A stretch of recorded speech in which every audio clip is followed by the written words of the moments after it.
Well, what's your big gun? Oh, oh.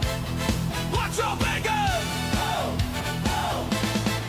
World full of creeps, full of crooks, full of slime. Oh, hey. Time to call the squad that fights crime all the time. Oh, hey. From the tomb to the streets, from the flames to the fight. 9 wild weirdos make the villains take flight. Hey, hey, oh. Bureau Vassal Defenders. Hey, hey. Back to the bone, the ultimate Avengers. Hey, hey. When the jerks attack and the evil won't quit, we show up loud and we kick them. Bureau of Vassal Defenders. Hey, hey. Go bad.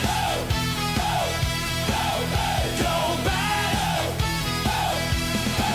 Never dying leech, ancient bones, dark magic blast. Lost in time, but he speaks Egyptian fast. Aztec curses flying, necromantic glow. Dead man's the greatest hero we know. We're Helm Forger, world's fastest feline zoom. Zoom force blazing, watch him clear the room. Italy to Japan in under 5 minutes flat. Bad guys can't catch what they can't even track. The burning, it's radioactive scratch attack. Jack Banion's on fire, no turning back. Scratching up a storm, flames everywhere, burning through the crime like he just doesn't care.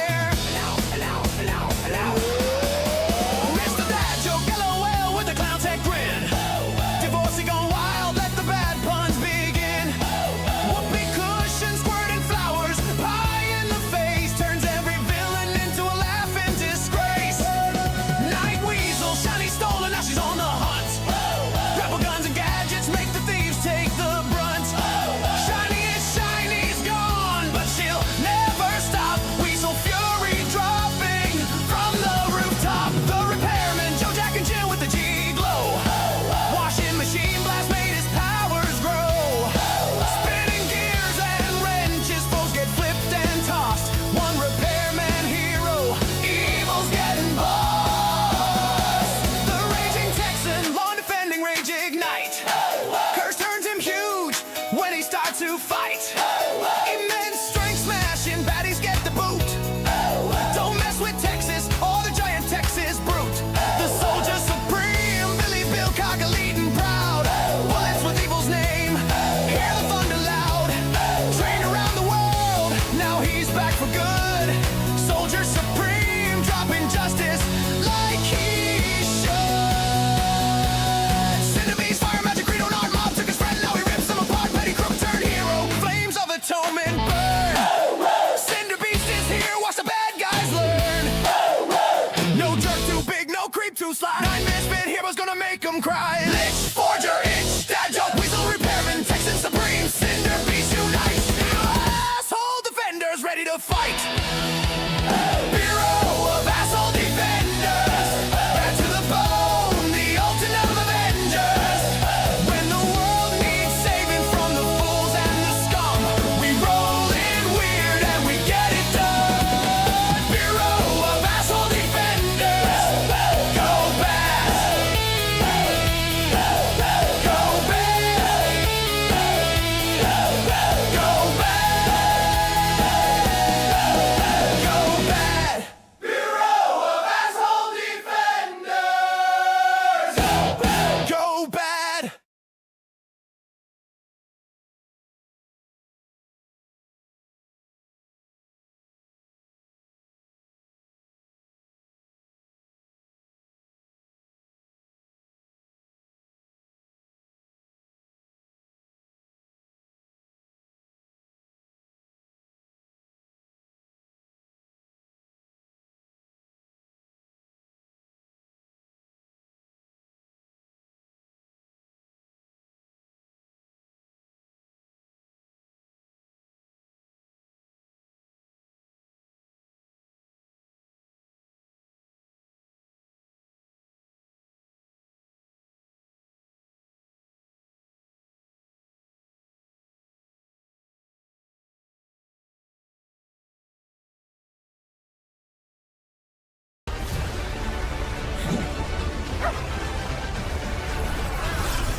We'll make it enough. Hold the line! Stay with me, boy. Please. We finish this. together. I feel like I've lost my purpose now. It's like, Well, I'm give the up actual then. perfect. Yeah, but yeah. No. Jeepers!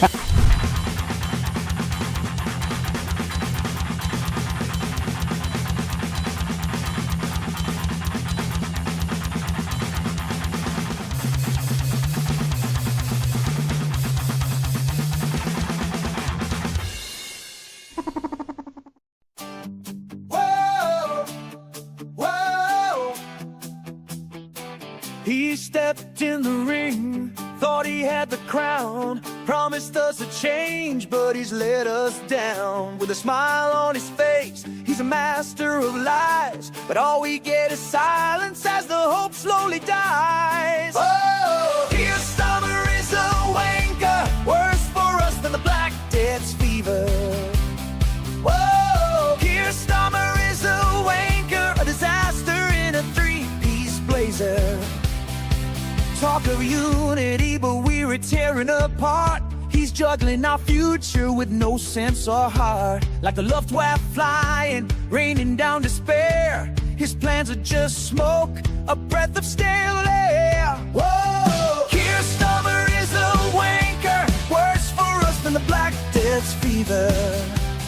Whoa! Tyr is a wanker, a disaster in a three-piece blazer. Where's the fire? Where's the fight? We need a leader to guide us right. But all we've got is empty words as our hope gets lost in the flocks of birds. He's running this country like it's a game of chess, but every move he makes just leads to more mess. Promises like shadows, fading with the light. We craving a savior while he drowns us in spite. Tyr is a wanker, worse for us than the Black Death's fever. Oh, Tyr is a wanker, a disaster in a three-piece blazer. Out your soul, shout it loud. Let the whole world see we need a leader with energy. Tyr you're a wanker, time to pack your bags. You're a total stinker. Tyr is a wanker. Oh, Tyr is a wanker. Repeating nowhere. Tyr is a wanker. Tyr is a wanker. Tyr is a wanker. Hey, Tyr is a wanker. Fade out.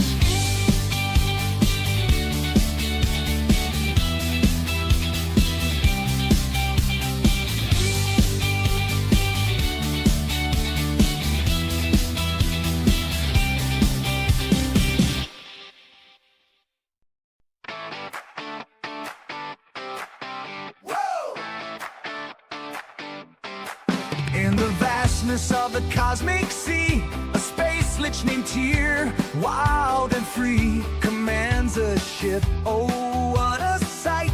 The test holiday, a titan in flight, with engines that hum a heavy tune. Across the galaxies, through stardust and moon, Tyr dreams of worlds unseen, following the trail where Norman has been. Tyr, the space lich in shadows, he roams on the test holiday. His morbidly obese home crew unpaid, yet in awe they remain. For the wonders he shows them, none can explain. Nebulae whisper secrets in his ear, while planets spin tales that only Tyr can hear. He charts a course through the void's embrace, seeking the legend of Norman's place. But the crew, they grumble under muted breath, for pay is a promise lost in the depths. Yet their hearts are swayed by the starlit skies and Tyr's vision of cosmic highs. Tyr, the space lich in shadows, he roams on the test holiday. His morbidly obese home crew unpaid, yet in awe they remain. For the wonders he shows them, none can explain. Oh, what a tale to be told of a lich with a soul so bold.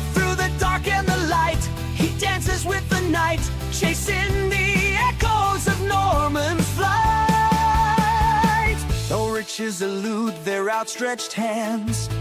They sail on dreams and tears commands, for in the depths of the cosmos wide, adventure and mystery are their guide. Tyr, the space lich in shadows, he roams on the test holiday, his morbidly obese home crew unpaid, yet in awe they remain, for the wonders he shows them none can explain. So onward they journey, time and space, where Tyr leads the way with the ghostly grace. Together they drift where few have gone, in search of the truth as the stars lead on. The space lich in shadows he roams.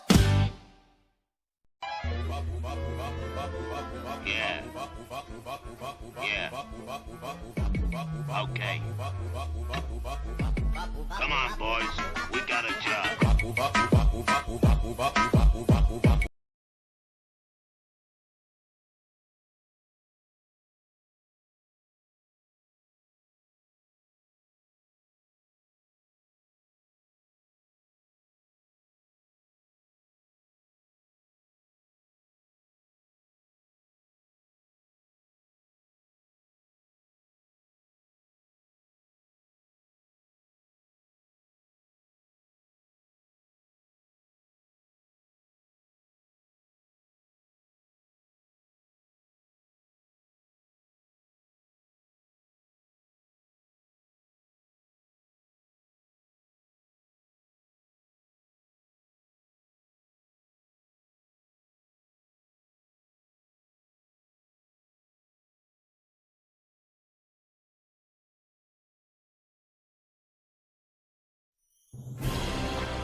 Minions of the Zoo. In space. In the vastness of the galaxy where stars do gleam, rides a ship called the Cat's Whisker, Captain's Dream. He's a black and white feline with a twinkle in his eye, known as the furry bastard under the starlit sky. The furry bastard, he's a legend so grand, with a paw full of mischief and a masterful plan. He prowls through the cosmos with a wink and a snare, pranking Kirk and his crew without a single care. From the bridge of his vessel, he surveys the scene with a flick of his tail. He's a playful machine. He teases the Klingons with a clever little jest, leaving Spock in confusion. Oh, he's truly the best. A furry bastard, he's a legend so grand, with a paw full of mischief and a masterful plan. He prowls through the cosmos with a wink and a snare, pranking Kirk and his crew without a single care. He dances among stars with a purr and a leap, causing chaos and laughter, a silence they keep. To the Romulan shadows he brings light with his charm. In the universe chaos, he's the calm in the storm. Enemies and allies, they all know his name, for the furry bastard is a player in this game, with a sly little grin will make Vulcan smile. His antics and tricks, they stretch like years in style. The furry bastard, he's a legend so grand, with a paw full of mischief and a masterful plan. He prowls through the cosmos with a wink and a snare, pranking Kirk and his crew without a single care. So raise a toast to the captain of the Cat's Whisker, the universe's jester, no one could be brisker. For the furry bastard with his bold feline flair is the king of the stars and pranks beyond compare. Furry bastard, he's a legend so grand, with a paw full of mischief and a masterful plan. He prowls through the cosmos with a wink and a snare, pranking Kirk and his crew without a single care.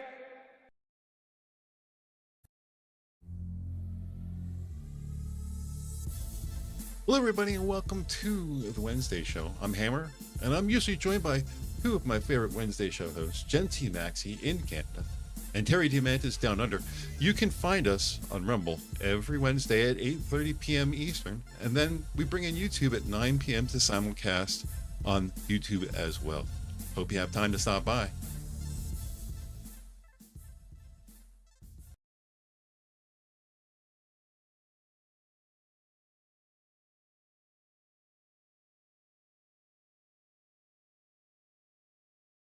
Well, what's your big gun?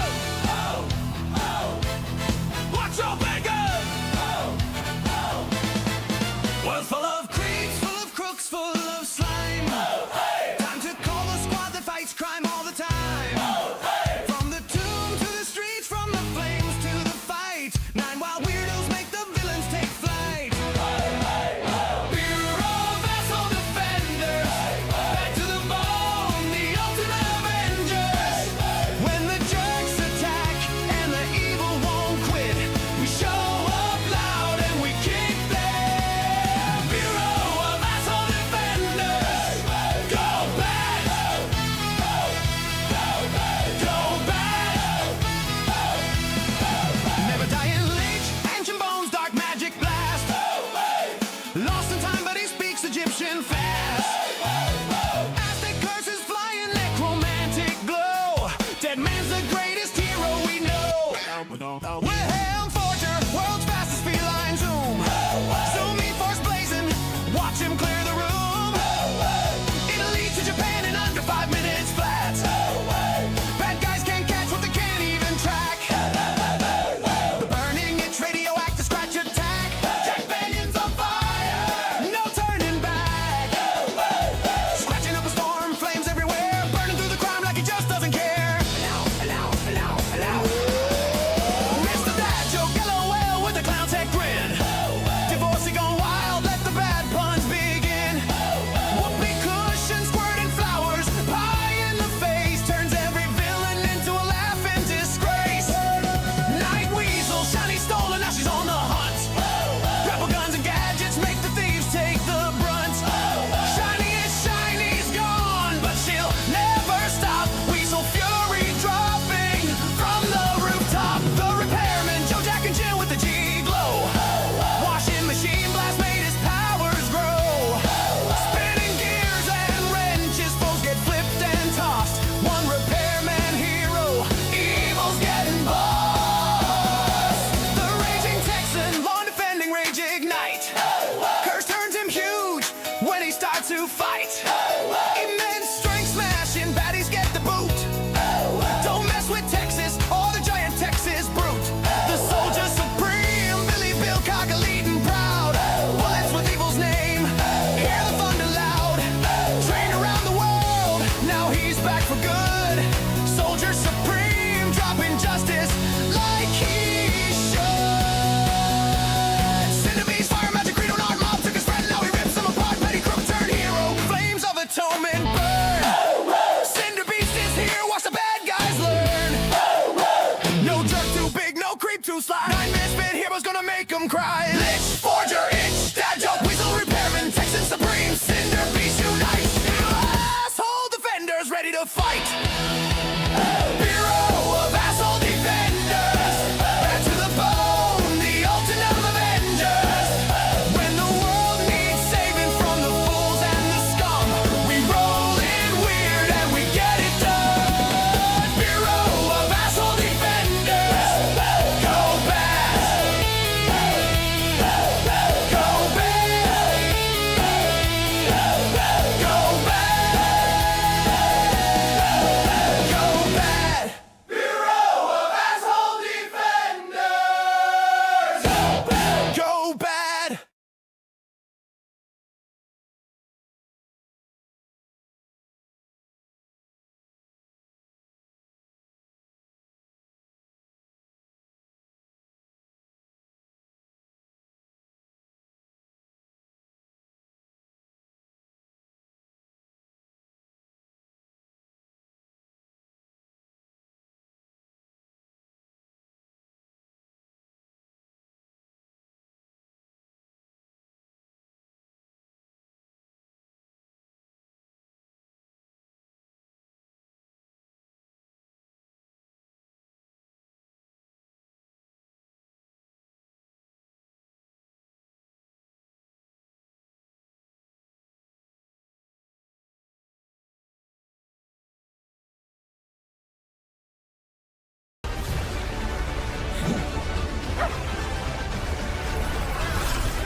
We'll make it enough. Hold the line!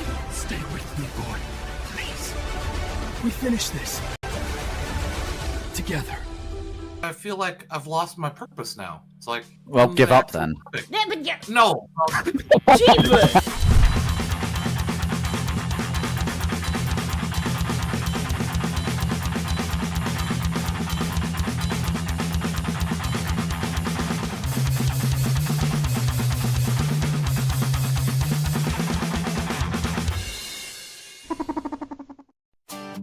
Whoa, whoa.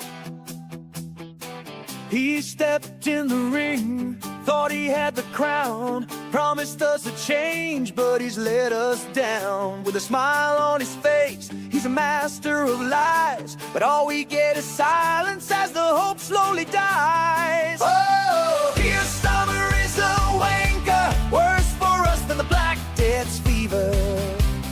Whoa, Keir Starmer is a wanker, a disaster in a three-piece blazer. Talk of unity, but we're tearing apart. He's juggling our future with no sense or heart. Like a Lothiael flying, raining down despair. His plans are just smoke, a breath of stale air. Whoa! Keir Starmer is a wanker, worse for us than the Black Death's fever. Whoa! Keir Starmer is a wanker, a disaster in a three-piece blazer. Where's the fire? Where's the fight? We need a leader to guide us right. But all we've got is empty words as our hope gets lost in the flocks of birds. He's running this country like it's a game of chess, but every move he makes just leads to more mess. Promises like shadows, fading with the light. We craving a savior while he drowns us in spite. Whoa! Keir Starmer is a wanker, worse for us than the Black Death's fever. Whoa! Keir Starmer is a wanker, a disaster in a three-piece blazer. Out your soul, shout it loud. Let the whole world see we need a leader with energy. Keir Starmer, you're a wanker, time to pack your bags. You're a total stinker. Whoa, Keir Starmer is a wanker. Oh, Keir Starmer is a wanker. Repeating no way. Oh, Keir Starmer is a wanker. Whoa. In the vastness of the cosmic sea, a space lich named Tyr, wild and free, commands a ship. Oh, what a sight!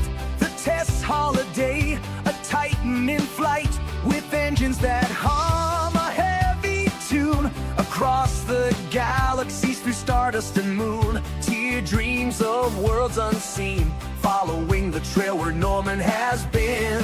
Tyr, the space lich in shadows, he roams on the Tess Holiday. His morbidly obese home crew unpaid, yet in awe they remain. For the wonders he shows them, none can explain. Nebulae whisper secrets in his ear, while planets spin tales that only Tyr can hear. He charts a course through the void's embrace, seeking the legend of Norman's place. But the crew, they grumble under muted breath, for pay is a promise lost in the depths. Yet their hearts are swayed by the starlit skies and Tyr's vision of cosmic highs. Tyr, the space lich in shadows, he roams on the Tess Holiday. His morbidly obese home crew unpaid, yet in awe they remain. For the wonders he shows them, none can explain. Oh, what a tale to be told of a lich with a soul so bold. Through the dark and the light, he dances with the night, chasing the echoes of Norman's flight. Though riches elude their outstretched hands, they sail on dreams and Tyr's commands. For in the depths of the cosmos wide, adventure and mystery are their guide. Tyr Tyr, the space lich in shadows, he roams on the test holiday. His morbidly obese home crew unpaid, yet in awe they remain for the wonders he shows them. None can explain. So onward they journey, time and space, where Tyr leads the way with the ghostly grace. Together they drift where few have gone, in search of the truth as the stars lead on. The space lich in shadows he roams.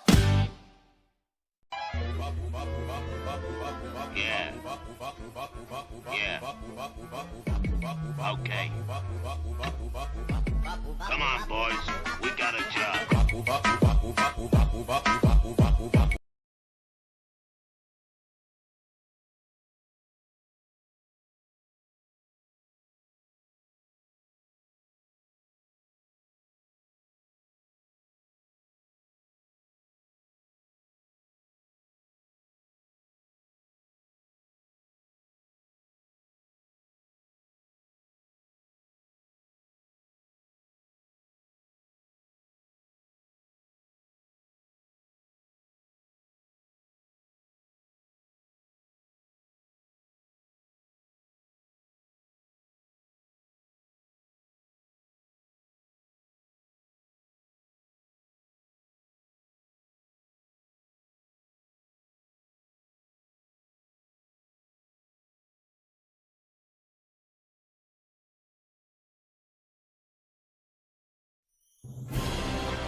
Minions of the Zoo.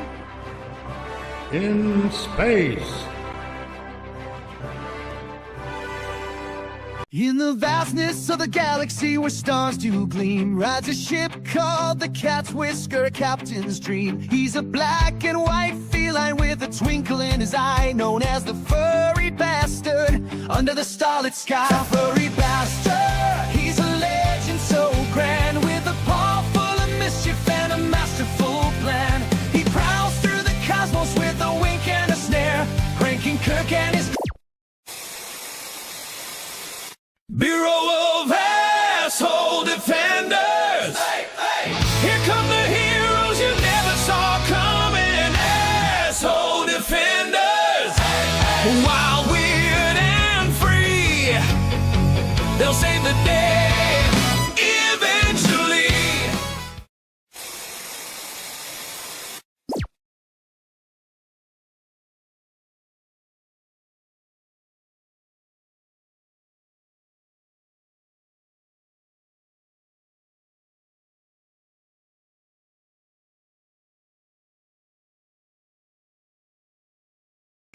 Good evening, everybody, and welcome back to the B.A.D, Bureau of Asshole Defenders, Episode 8, The Winner Takes All. I'm here with my friends Mitch Nemo, What up? James Colley, You're welcome. You have been graced by my presence.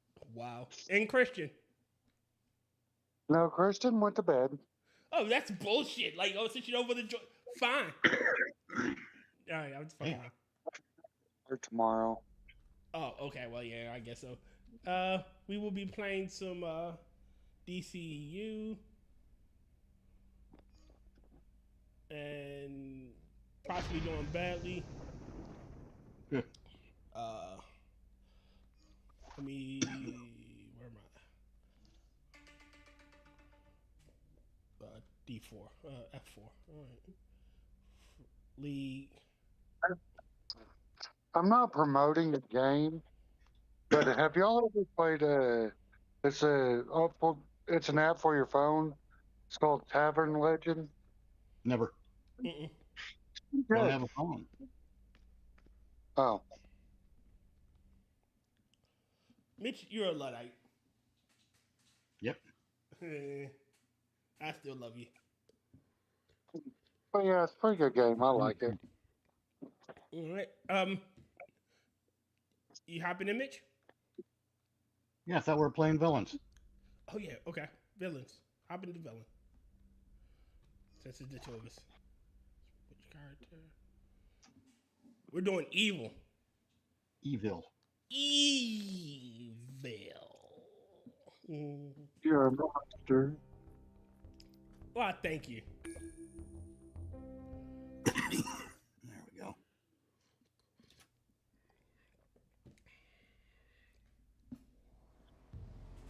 we go.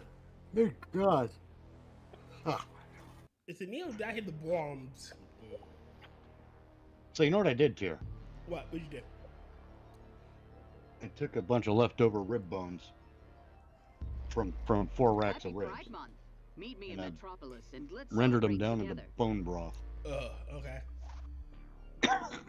Fucking good. Pork ribs. Barbecue. Nice. Made me a lovely, what do you call it? Lovely broth out of them. Hang on, I'm getting over this cold, so I want to cough this stuff up, but it wants to stay stuck. You want to Which hack I guess up is, this one?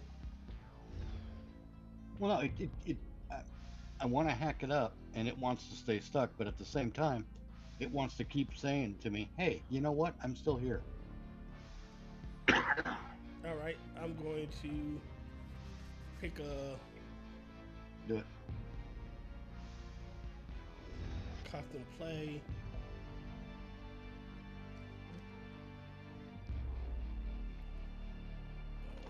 Tier 3.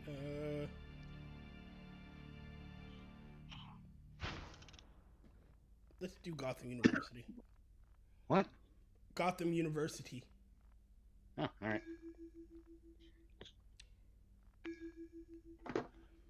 Whoops, wrong button.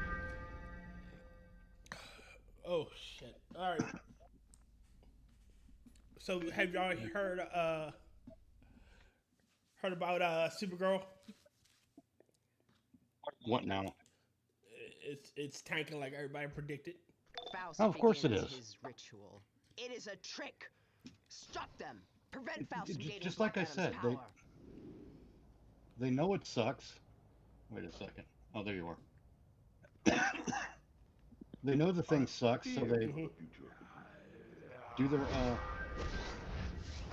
counterintuitive marketing campaign by sending the main actress out to be a cunt. You know, to put it mildly. And That way, they front-loaded their hateful male white agenda for when their piece of shit movie bombs, when they know it's a piece of shit movie. yeah. The worst part is you can make a good movie. Oh hell yes you can. Like In fact, with Supergirl, there's actually enough material that you could probably get a solid trilogy out of it, and then have her just do, you know, bit parts in the big team-up movies, which would be fun. Sometimes even, you know, hey, Clark is off punching assholes on Jupiter. We're gonna have to have Supergirl jump in, give us a hand, you know, that kind of thing. But there's enough material there to actually work with to do solid work, but they're too busy being assholes.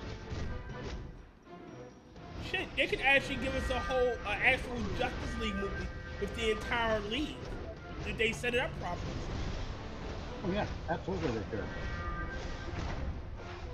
You know, you don't just have to do the main one. You could have the entire fucking league. There are villains with that everybody was on all hands on deck. Yes. Especially when we get to like the Injustice Society or the Legion of Doom, when you get up to that level of shit. Hell, shit. You can do finally give us an on-screen Brainiac. Yes. But you know, they fucked that up too. Yeah. And again, it's because they don't care enough to give it the proper stake or to understand proper escalation when it comes to one film to the next. They for some reason, I don't know why Hollywood thinks it. I mean, they've got to be morons. But look at Ghostbusters. Like, oh yeah, guys, evil thing from the past. And built, oh look, here comes all the ghosts. That's the basic synopsis for both movies. Only the second movie was bigger. because this time we used, instead of a Stay Puft Marshmallow Man, we used a Statue of Liberty. But still, we had a big giant thing in both movies. Why? They don't understand that escalation is not always taking what you did before and making it bigger. Sometimes it's making it a different kind of threat. Imagine that. I mean, honestly, by comparison, Vigo was a different kind of threat. Like, Vigo wasn't trying to, well, he wanted to rule the world. He didn't want to destroy it. Oh yeah, but it was still the same basic thing. Like, oh, it's a giant Statue of Liberty, except instead of it being a bad guy, it's a good guy this time. But it's still the same basic formula. Hollywood just doesn't know how to do it. They used to. God, they used to really know how to do it. Yeah. Shit, when Richard Donner did Superman in 1978, they laid serious foundations for the next movie in that first movie. They went in with a fucking plan, is what I'm getting at. They don't do that today. Why is everything okay? Yeah. Everything seemed to go into cutscene mode for a second for some reason.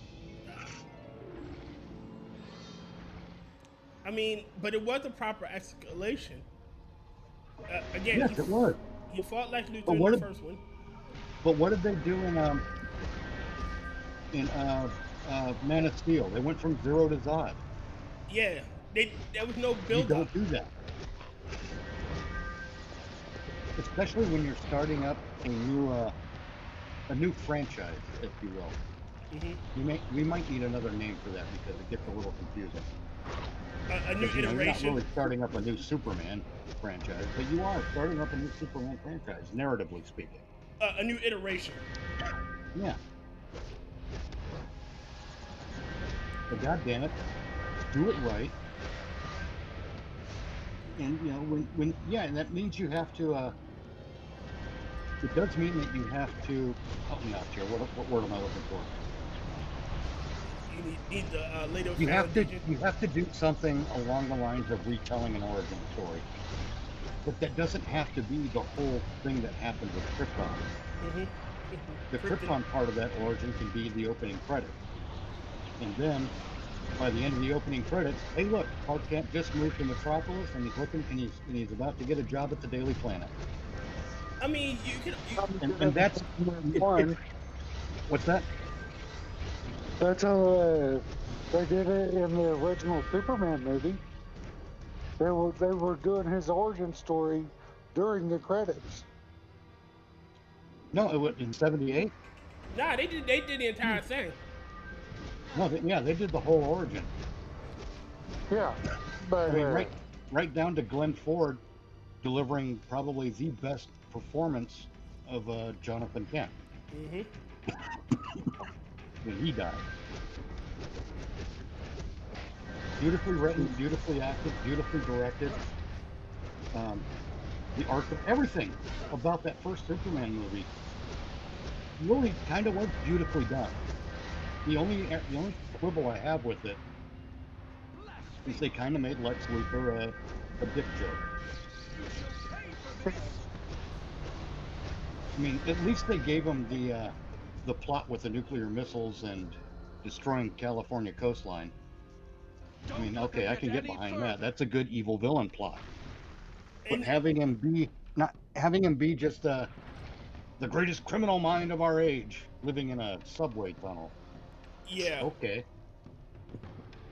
Doesn't sound very fucking great to me.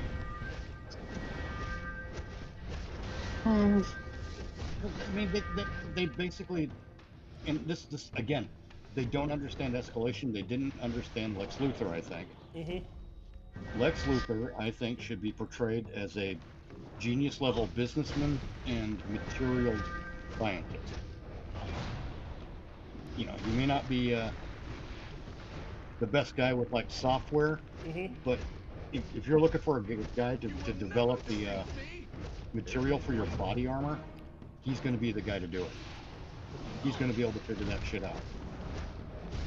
So yeah, it's so brilliant, genius businessman, genius with material science, And everything else he has, he's smart enough to rely on his experts to put together for him. Except in the background, he's got other things going on. Like a plot to blow up the coast of California. I remember ages ago you had the idea of that the new trilogy of movies, say, or the new iteration, where it would start off where Lex is actually a good guy, you know? Yes. And Superman absolutely. steals his thunder. And Lex being jealous, like everyone's looking to him instead of at me. And then you have like where it's the Brainiac and then Lex goes full evil because the aliens saved us. I mean, we can't have Lex dislike Superman just because, but he's not a human. That's stupid. That's Lex Luthor wouldn't. He's too smart to succumb to that kind of logic. It's just dumb. But you know, we use those early couple of films to establish that Lex Luthor is developing this envy and jealousy of Superman. Because, like you said, Superman come in and stole his thunder. Lex Luthor was going to be called the Man of Tomorrow for basically pulling the city of Metropolis out of the 70s and into the 21st century. And not only into the 21st century, but future-proofing a lot of it with the new construction and et cetera, et cetera. He turns Metropolis into this. Basically, he gets Metropolis into a golden age. And part of the she does not live. Part of that is future-proofing it, and that's why he's called the Man of Tomorrow. But then Superman shows up. You know, they're about to give Lex Luthor the Man of Tomorrow key to the city kind of thing. Superman shows up, and because what Superman did, and this is not Superman's intent, mind you. This is just the way it plays out. Superman is a sensational thing. That's a sensational thing to happen. You know, when there's a massive explosion at a Luthor plant way in the background during a press conference, and Superman shows up to, you know, put out the fire, rescue the people. It's a guy in a big red and blue suit, big old cape done, ta-da-da-da-da-da, you know. He practically comes with his own publicist and theme music. So when all that happens during this press conference, of course Lex Luthor is going to be like, that son of a bitch stole my thunder. But, you know, even then, Lex is going to know that Superman didn't do it on purpose. But what Lex does realize is now Lex has to up his game. Yeah. If he's going to maintain that the notoriety. Oh, not even the notoriety. It would be fame, you know, because. Well, yeah, that's part of it. But it's not just fame for Lex, because, you know, again, Lex is too smart.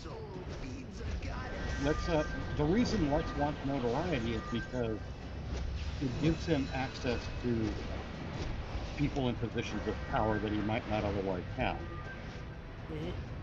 So yeah, he turns Metropolis into the city of tomorrow. And, you know, maybe he's got plans for Gotham too. But no, Superman shows up, steals Lex Luthor's thunder. Everyone starts talking about Superman more than Lex Luthor. So what do you expect to happen? Lex Luthor gets pissed off. Superman shows up, steals his thunder, and essentially ruins a bunch of potential business opportunities. Scarabs, rise up and destroy. So now we have a reason for Lex Luthor to take issue with Superman. And it's a reason that makes sense. That's the best part. That's what's always missing is every time we see Lex Luthor, except for this last movie, I think. But every other time, it's like, hey, I got a real estate scam. Shut up, Lex Luthor. You're boring. I like the way they did Luthor in the Justice League cartoon. Yes. That's what I mean. My Lex Luthor is based very much on that. I mean, but that Lex Luthor, the thing that Lex Luthor had was he had episodes to grow. you know, Yes. or flesh out his character. He wasn't one note. Like, you know, there were times where he realized, holy shit, I need to work with you to save everybody. Yep. You know. Well, yeah, the time with the Justice Lord. Lex Luthor could have just said, he had the chance to shoot Superman and the rest of the Justice League with the power sucker away. But he didn't, because a deal's a deal. Yeah. He knew that if he didn't turn the thing back over to them, the authorities would lock him back up immediately. Find a way back to Gotham, way up here. Oh, hey, watch out for that thing. But yeah, it's important that we have time to grow with Luthor. What the hell is that? That we have time to grow with Luthor and have a legitimate reason for him to dislike Superman. It's incredibly important. You can't just say, oh, he doesn't like him. Why? Because he's Lex Luthor. What? Have you ever told a story in your fucking life, you morons? Right. But we didn't get that with this last movie either. We got a better genius kind of scientist Lex Luthor, but we didn't get a legitimate reason for him to hate Superman that we experienced through show don't tell. They just told us he doesn't like Superman, and we're supposed to accept it. Yeah.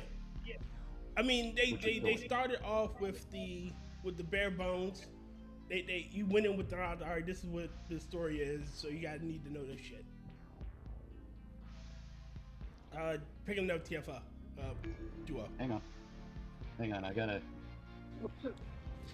doing my paperwork between missions here. All right, okay. Basically, just selling the shit that is gonna take up meaningless space. Yeah. There. Hey. But again, like you said, for yours, you already had the trilogy planned out in your head how it would work. And I had like 11 films worked out. I had a fucking series going in my head. Just like with my Halloween thing, I have 9 films worked out for that. But you know, one of the contingencies there is that Michael has to die at the end. It makes sense. That just has to, well, because one of the Halloween story is a great story. The problem it faces is that it doesn't have a conclusion. And these stories have to have conclusions. Otherwise, they just turn into stupid, meaningless rabble. Drivel, I mean. Okay.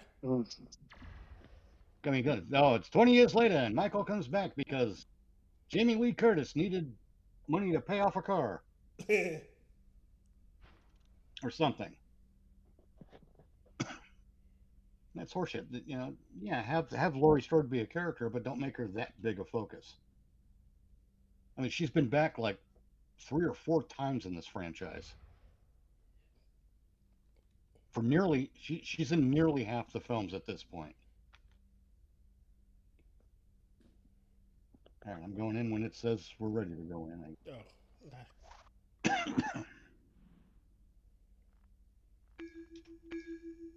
But yeah, you have to have a plan. What I see from James Gunn, I don't see a plan. No, I don't see a plan either. Damn it! Why do I keep doing that? With when the MCU started, and we got we knew there was a plan. For the simple fact we got a 2-minute bit at the end of a movie that showed people who are not part of Kefki this says, movie.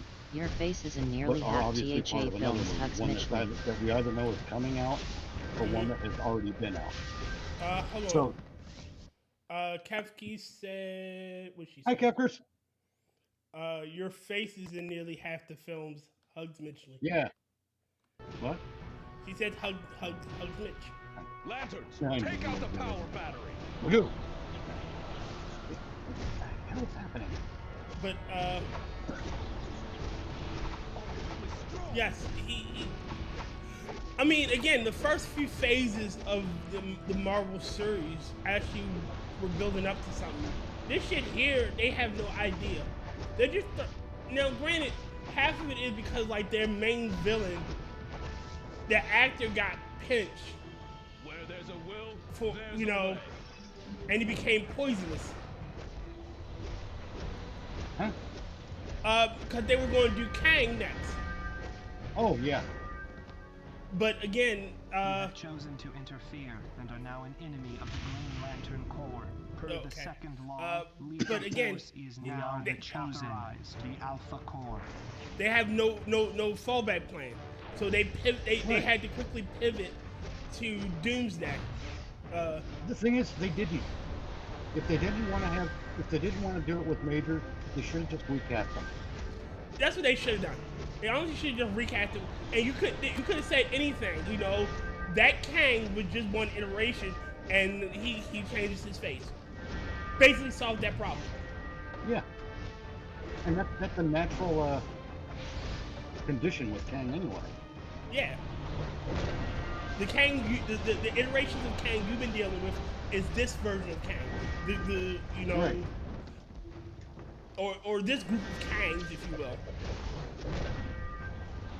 But you know, he was Kang. Eh. I'd say it, man. Shit. But no, they let the Jonathan Majors thing completely derail whatever plan they had, when all they really had to do was just do some recasting. It's the same thing they had with Black Panther. I get Chadwick Boseman was Oh, important, he was great in the role. but he was not pivotal to the role. It was just a single movie he was in. No, he was in 3 movies. Well, 3, I think. 3.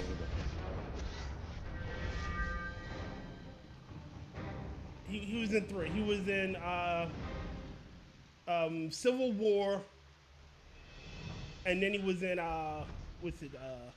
his own starring movie, and then he was in Endgame. Not Endgame, Infinity War. Infinity War. Yeah. But yeah, I think they should have just recast Chadwick Boseman too. And Chadwick Boseman They got past fucking the nailed Alpha it. Lantern. Lanterns, seal the door He and was keep them away great from the as battery. T'Challa. Make Kilowog Yeah. proud. But the Black Panther, I honestly think the Black Panther was never going to be a leading character in a Marvel film. Because look what they did with the Black Panther movie. That sucked. That was a stupid movie. Yeah. Why? Because they wanted to black culture everything instead of actually make the movie. Yes. And they didn't. So you had it pisses me off to it. You had fucking M'Baku, but you didn't have M'Baku. You had Mayonnaise, but you didn't use Mayonnaise. Why? Right. What was the fucking point of him being in there then?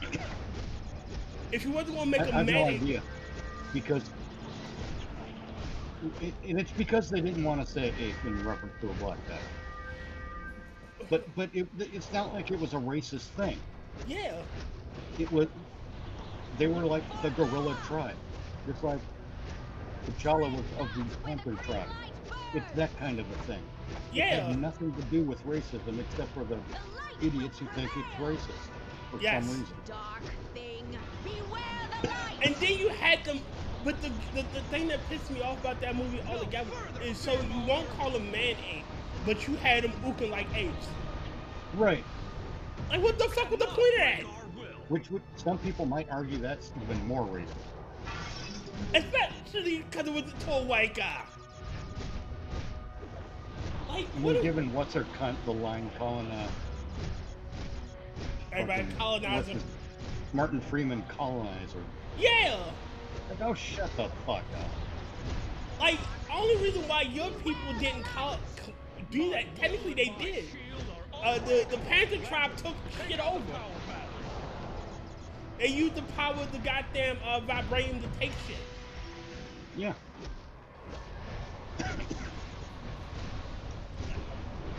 I mean, that's the other thing that doesn't make sense about the Wakandans. If they were so technologically brilliant, why are they still a third world nation? And I can understand, maybe it's an isolationism thing. Okay, that's fine. I can get behind that. I can understand that. What the fuck? Where are you, Tyr? I restart. I had to restart. Now I'm trapped behind the energy wall. Damn. You cannot stop what is right. Like literally, it literally won't let me through. That's okay. I'm gonna die here on purpose there. Kill my ass. All right. Yeah. So. See, I can't talk about the Black Panther movie because of all the crap that surrounded it. I refuse to watch it. The only reason why I watched it because my aunt wanted to go see it, and she didn't want to go see it by herself. That is the only reason why I went to see it. I can get behind Wakanda being isolationist. What I can't figure out is how do they become such a rich nation? Because they weren't sharing the vibranium with anyone. They weren't selling it to anyone. What were they doing to generate revenue in that nation? They had to be taking shit over. Yeah, what is it? Drug trade? Was there some other useful element? Were they selling lithium ion batteries? What's going on here? Yeah, it makes no sense. Have the isolation nation. You free to share your vibranium in one resource where you have the monopoly. Right. You refuse to share it. You refuse to share your tech. That's another thing that boggles my mind. Their tech is fucking leagues more advanced than other nations. Right. But you're isolationist. You don't. Tread not where the green light burns. Your technology borders on fucking magic. Right. Well, let's be honest. The only reason they did that was because they wanted to elevate the diversity crowd. You know, they wanted to score political points with assholes, essentially. Yeah, but yeah, Wakanda's supposed to be high tech, though. I mean, yes, high tech, but not damn near. You are. How are you the most advanced, scientifically advanced nation, and you haven't taken over everything else? You haven't fucking. Well, not only that, Tyr, but why haven't they been out there really suing everyone for peace? Why haven't they been doing that? There's a lot of shit that Wakanda should have been doing if they were the nation they claimed to be in the movie. Yeah, again, if they're technically an African superpower, so they should be an African superpower. So they should be throwing their weight around like they should. I'm not saying being bullies, but they should be throwing their political weight around. Yeah, I agree. Like when the level of how they should be treated is on par with how Trump is treated around most of the world. Like when he goes to a country, they kind of throw out the red carpet for him. Right. So when the king of that nation goes out, there's a way. My will and my shield are unbreakable. Lanterns, keep them away from the power battery. What, T'Chaka? Yeah.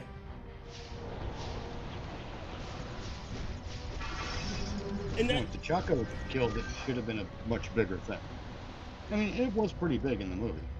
Again, I'm still trying to figure out how there's no war expansionist king of Wakanda expanding outward. Like how is there no expansion of all the kings of Wakanda? There is no one that's been like, well, you know I'll what? tell you. I'll tell you what I think it is. What? It's because that kind of thing is generally frowned upon in today's political climate. And they wanted to paint the Wakandans as being peaceful, socially far more advanced than anything else in the world today. Like I said, it was politics. Yeah, but see, the politics breaks versus verisimilitude. Where there's a It's will, unbelievable. there's a way. Right, I agree. Lantern, take out the power battery. Oh my god. No further. How do I disable the batteries?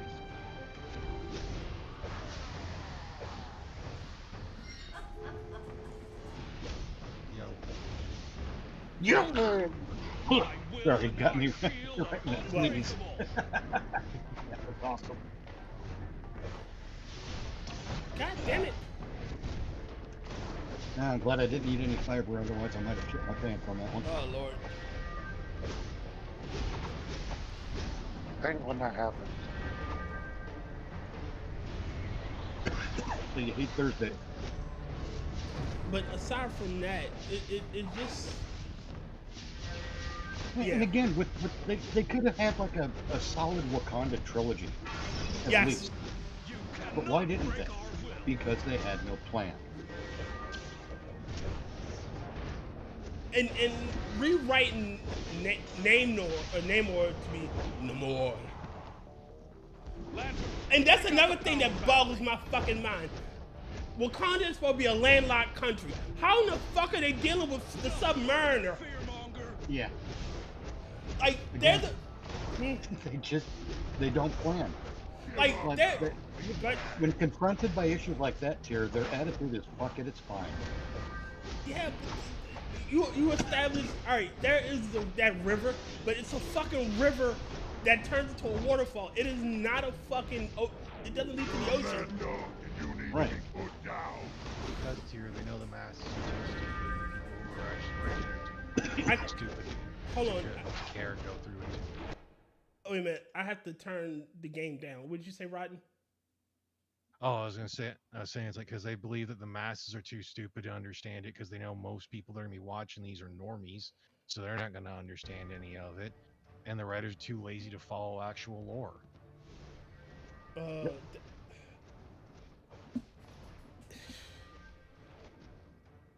Again, it's just fucking stupid. You establish one thing in the first movie, in the second movie, magically, oh, they're by the ocean. But what? Then what the fuck is the point of the border tribe? Right. Because Tyr, they expanded their territory. I don't fucking know. Consistency. The only thing they are consistent at is their inconsistency. Yes. Yes. And how they had to dumb down male characters to elevate female. Like, Captain Marvel should not be nowhere near as powerful as she is. No. Actually, Captain Marvel is quite powerful. Not to the point where she can fucking reignite a fucking sun.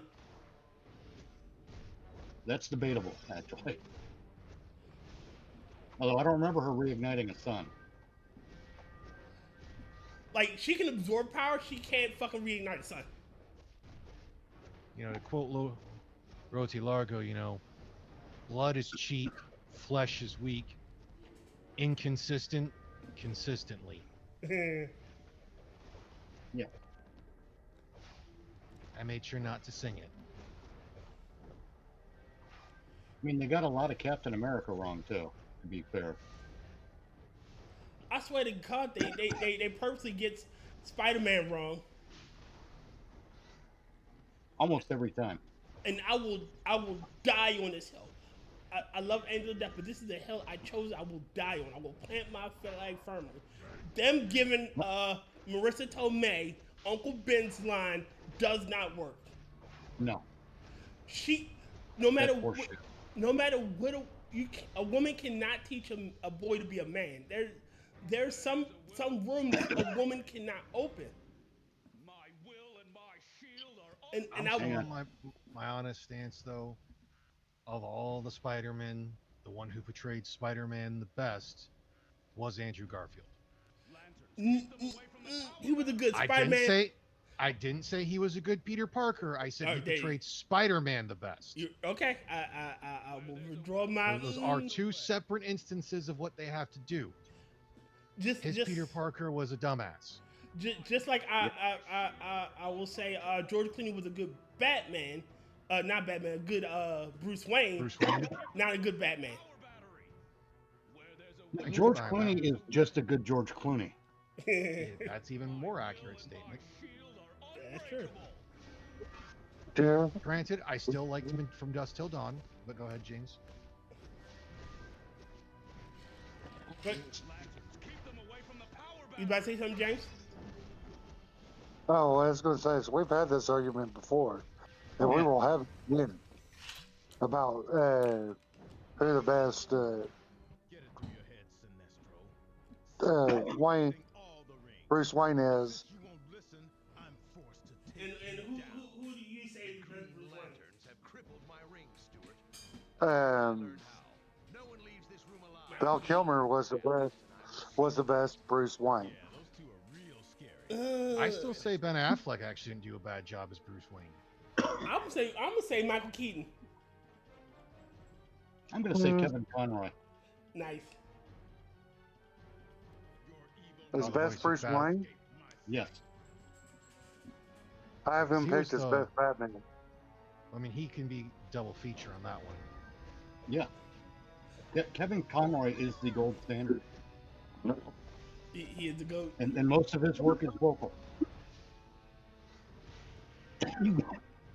I mean, if they did do a live action Batman, because he did look the part. He could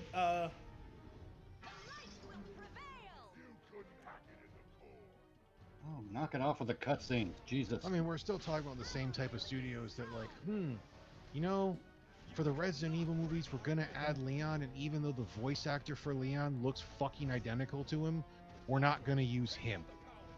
Right. Considering, you know, he also did all the motion capture as well. Yes.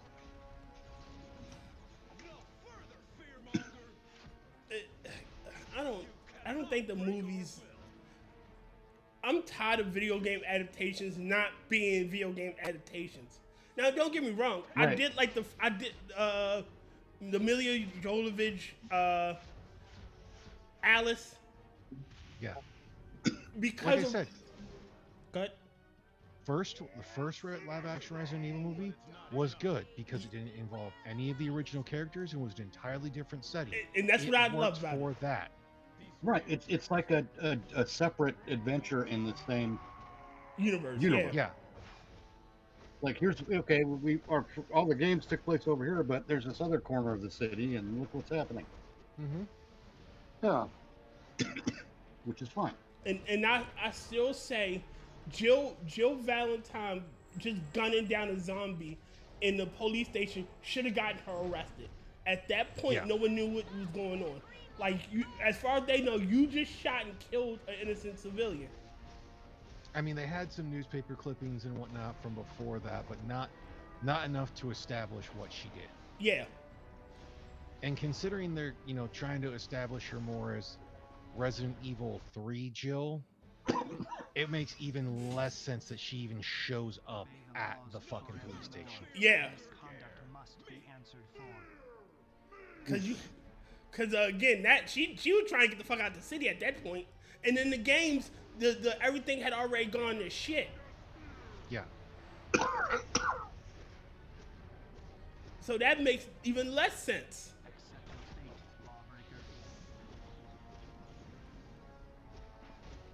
Like her knowing what she knows and that whole thing, it's like she's not going back to the fucking station. Not for some shit like that. Nope. But then again, look at how almost every time they had a recurring male character, they killed him off in the next movie. Then they fucking butchered my boy Barry. Yeah. They killed that. I don't. And then having the whole, the umbrella. All the ridiculousness of the clones. Yes.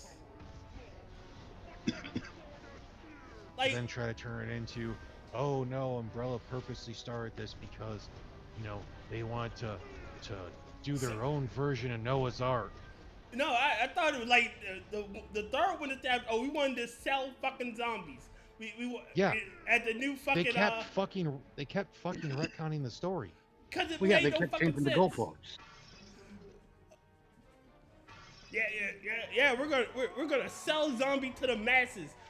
You know, as the new bioweapon. That's what the fuck. That's what it was. That was the whole fucking point of it too. We're gonna sell it to the masses. Not each other. Stupid movie.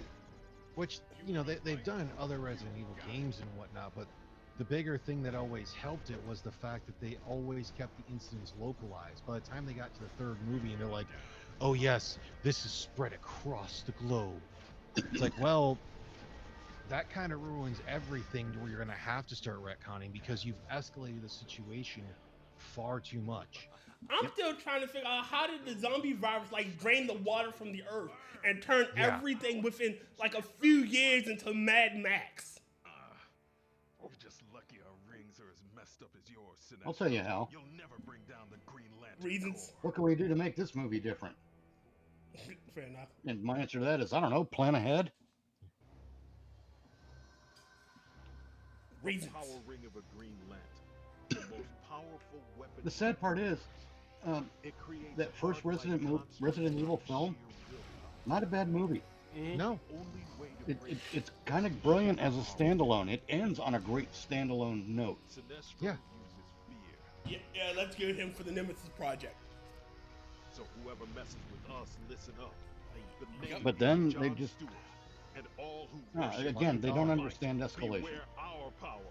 Green Lantern's light. Shit, if they'd have kept with just Alice outside of all the main Resident Evil shit, away from Raccoon City, maybe have her go somewhere else because again, there were other cities affected. Yeah. Or have it be that she travels through Raccoon City, but not through the same path that Jill or Leon are. Yeah. Right. You know, have her. Here's a crazy idea. But What if Alice is her role is to be the operative that hunts down the facts, and during the process, yeah, she's going to leave Raccoon City. The first movie, she's punching zombies up, down, and sideways. Mhm. You have to do that because that's kind of establishing the world that we're in. Okay. But at the end, she breaks out of that facility and manages to leave Raccoon City. And she's engaging in corporate espionage against Umbrella at that point. She's finding shit out. Umbrella has data centers at different places, and the data they don't keep the full fucking, we'll call it a code for lack of a better word. They don't keep the full code in one place. It's broken up between different places, and each movie is her working out how to break into each place. And yeah, each place is going to be like a contained facility where she can still punch zombies. Yeah.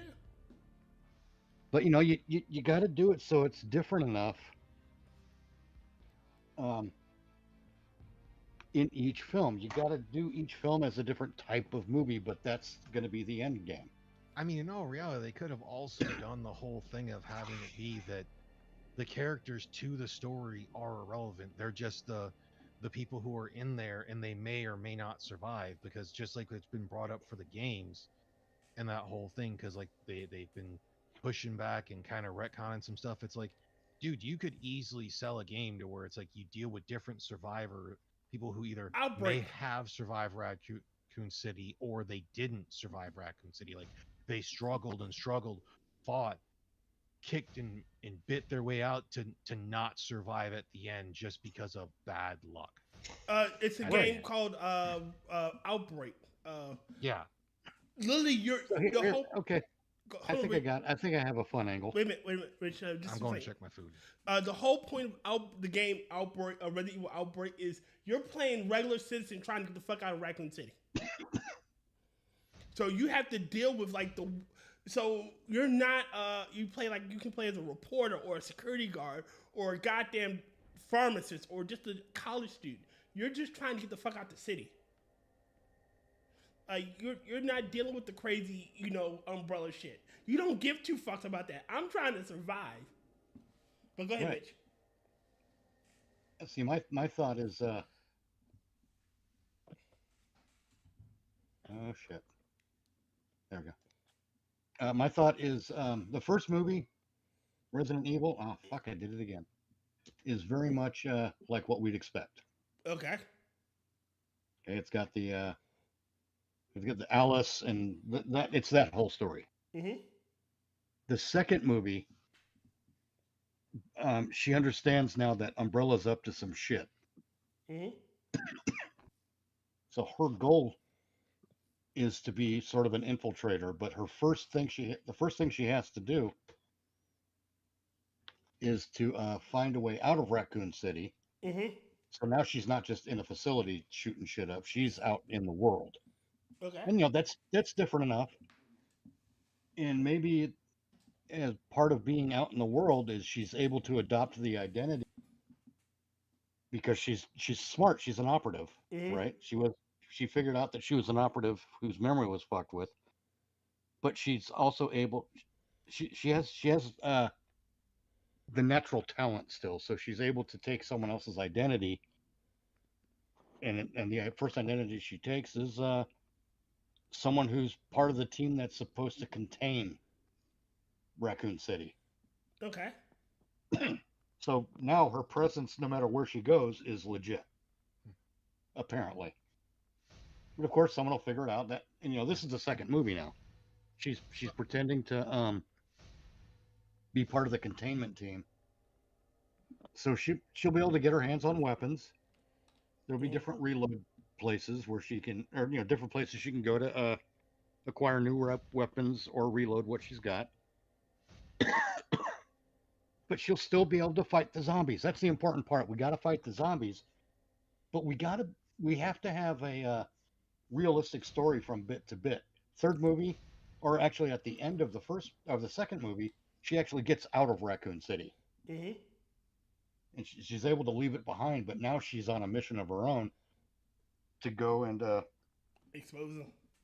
expose Umbrella.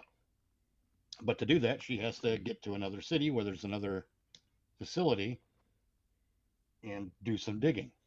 And that's when, some more of her spy or operative type skills will come into play and be revealed in the third movie. You could conceivably do way more than a trilogy with this idea, but you have to plan it out. And you have to plan it out in a way so that each movie is not just a bizarre carbon copy of the others.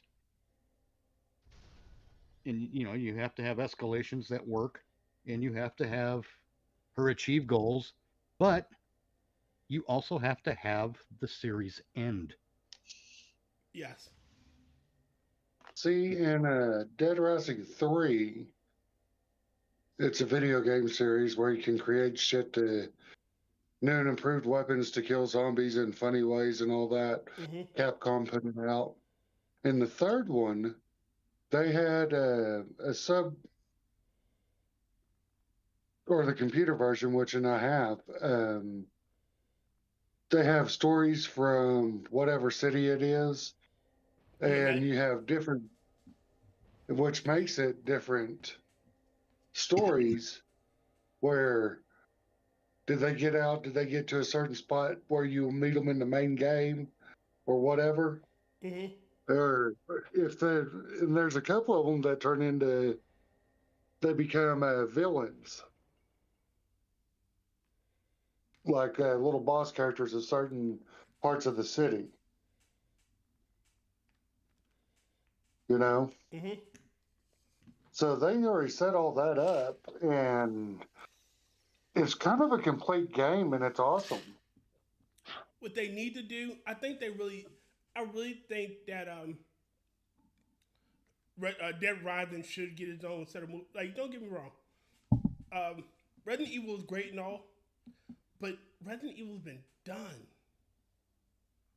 Right. And at this point, thanks to the Mila Jovovich movies, and this isn't a commentary on her. I'm just using her to identify the series. It's still got a bad taste. We've still got a bad taste from that series because there was no plan. Yep. It was just a way for Paul Anderson to get work for his wife. And it's even worse with the recent live action they've made because they've been even worse. So again, the first one wasn't bad. Second one, it's like they started trying to bring some of the elements, more elements of the game into it, and it just kind of didn't work. And then, like for the recent ones, they tried to like merge freaking Resident Evil 2 and 3 as a game and put it all into like one fucking movie. Yeah, that never works. See, the problem with most, I realize with most video game adaptations is that they'll start off with no connective tissue to the game, just some face elements. Oh, well, zombie, they took the basic shit. Zombies, umbrella, high tech. Okay. Mansion. We can work with that. And then when the movie does well or does good, they'll go, okay, well let's phase some more shit that doesn't make any sense to the context of the goddamn movie you started telling. Mm-hmm. Oh, let's bring in Jill and Chris. But you can't just drop characters in willy nilly either. Well, for the second one, they didn't bring in Jill and Chris. They brought in Jill and Carlos. Yeah. And they brought in Carlos as well. But they also had new characters. The fifth movie that they add Chris. But the problem is you brought in new calls like Mike Epps' character and Ashanti's character. These people are brand new. Where the fuck did they pick up Ashanti? And then again, they went all Mad Max for the third one. Convoy. That's essentially what it was. How the fuck does a virus drain all the water on the planet? Because it's in the script. Mm-hmm. Like, and its name is supposed to be. It's not even that it was years, a decade or so. It's only been a few years.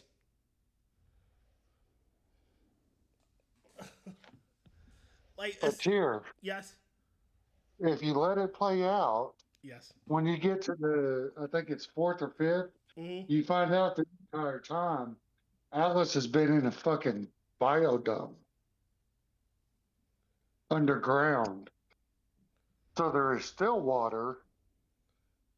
But that's they just don't know it. The oceans hadn't dried up and everything. It's not until you get to the final one that you actually find out that the Alice you've been following is a clone.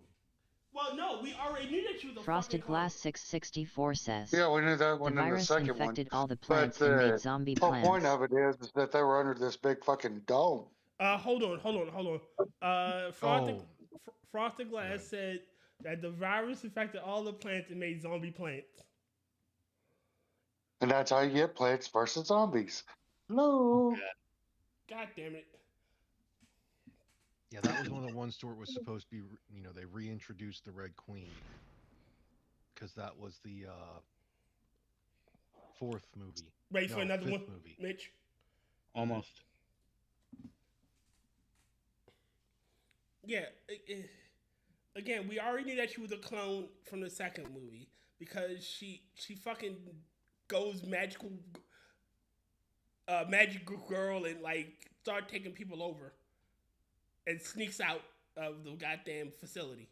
So we already knew that. They tried to make her more. They didn't say anything about her being a clone. They said in that whole thing it was supposed to be that she bonded with the virus better, basically saying that it was supposed to be like the female version of Wesker from the games. For the power, strength, and speed. Then they added powers at the end of the movie. They don't bring up the whole clone thing until they do the third movie, in which they're using clones of her. And then they don't even bring up anything past that until the final movie, to where it brings up that she's actually a clone, and that those memories were false put in it, that she worked at the Umbrella Corporation, and that the whole thing that all her memories she thought she had before that were implanted into her. Isn't she like the clone of the Red Queen? No, well, the Red Queen is a representation, a digital representation of the actual Alice as a child. Right. Because she had a terminal illness that makes her age faster and whatnot. Good to go, Tyr. All right.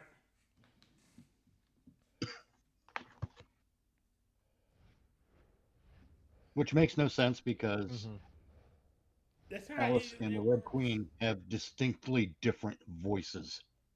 Yes. And I mean down to accents and whatnot. That's not how any of this works. That's how none of this works.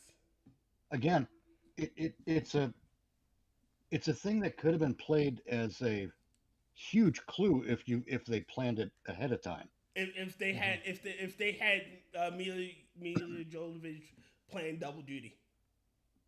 Well, yeah, if they had a plan in the fucking first place. Right. But part of that plan would be, hey, let's have Mila voice the Red Queen. And, we'll just do an effect on it to make it sound a little bit younger. Mm-hmm. Then you don't have to worry about all the weird accent shit. Because when you do that, now you've got something that the viewers might pick up on and be like, hey, that's a clue. There's something more going on here. That's going to get viewers on your side. Mm-hmm. That's the kind of thing that makes fans. Insert the battery into each turret. What the hell is shooting at? No, fuck that. Frosted Glass 664 says, Paul W.S. Anderson's movies are ridiculous and I hope he never changes. Frosted says Paul Wes Anderson movies are ridiculous and he hopes he never changes. Yeah. I'll still give it at least the fact they're entertaining. It's like Uwe Boll. I can't stand him as a person. He is a ridiculous director. I want to see his new one, Citizen Vigilante. Yeah, now they call him a Nazi because Well, of course, because they can't handle anything that's even remotely like a criticism. Mm-hmm. Oh, speaking of weird movies, Rotten. A couple of weeks ago, I got Kristen to watch Midsommar. Oh, fuck you, James. Fuck you. That's the woman. She agreed to marry you after that? Yeah. Yeah. Wow. That's a You might want to keep her.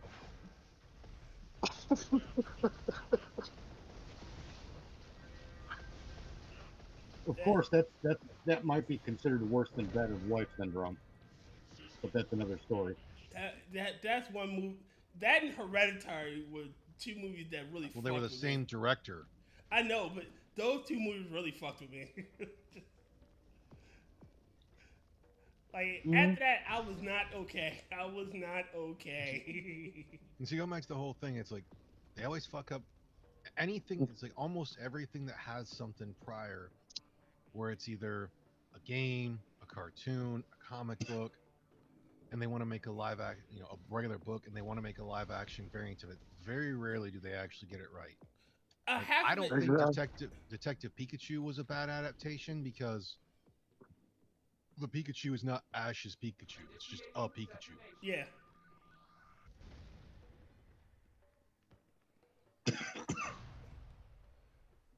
See, I didn't know the background behind Detective Pikachu. I saw it.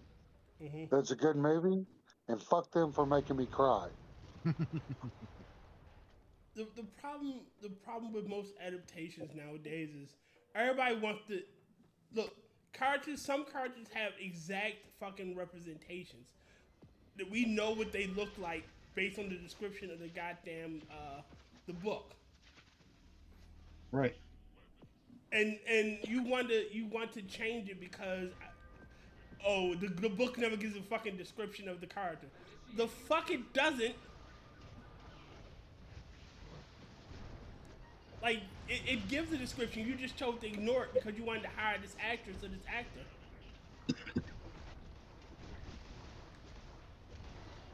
Like, it is Because ridiculous. It's because what they're engaging in is not filmmaking, it's activism. Yes. Like, there was... Activists ruin everything. Like, there was no fucking actual need to change around Mary Jane. No fucking need. No. None whatsoever. No, that's a casting director or somebody who has a hard-on for Zendaya. And the same thing... That's all that is, because she has no acting talent. And that's... She's a fucking wall.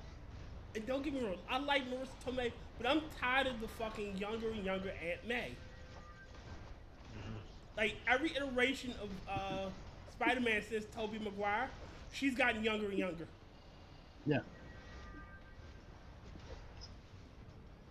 Like, I think it's because they couldn't... It's terrible. I think they knew that there was nothing they could do to make... to beat the casting from the first movie. Because that casting was fucking brilliant. Rosemary, I can't remember her last name. But she was a great Aunt May in Sam Raimi's Spider-Man. Hell, all the even the villains. Fucking Willem Dafoe was Green Goblin. Oh yeah, brilliant. Fucking inspired casting. I forget the goddamn name of the guy that played Otto Octavius. Rather great. Alfred Molina. Yeah, I did. The only casting choice I hated was Topher Grace as Eddie Brock. Like, Oh, I know that was. No, you know what that was? That was, hey, let's get someone with a name Frosted in Glass this one. 664 says, I want And Sydney that never Sweeney as worked. Aunt May. Go to hell. 'Cause always- I hope you burn in hell for that one, Rod. Frosted. Frosted said he wants Sydney Sweeney as Aunt May. You want who? Sydney Sweeney. I don't know who that is. The I Got Good Genes girl. Who? The gene commercial girl. I have good genes. Oh, Sydney Sweeney. Yeah. No, give it a minute. Gotta remember, Tyr doesn't enunciate, and he doesn't have to, because he is melanin complex. But again, it's that one. Topher Grace. Don't get me wrong. Topher Grace is a decent actor. Yes, he is, but we only see Eric Foreman. Yes. But you don't put. I keep saying it. You don't put a well-known actor in the role of a well-known character, unless the fit is pitch perfect. Yes. Granted, I still say Topher Grace did great in Predators as the serial killer. Oh yes, but he had that was a few years later, and he had basically was able to shower the Eric Foreman stigma off of himself. I mean, And yeah, as the serial killer, he was fucking brilliant in that. And you see, he's the only one out of all the people that had a decent career afterwards. No, Ashton Kutcher did too. But then he, for some reason, married Demi Moore. And then with the married Mila Kunis.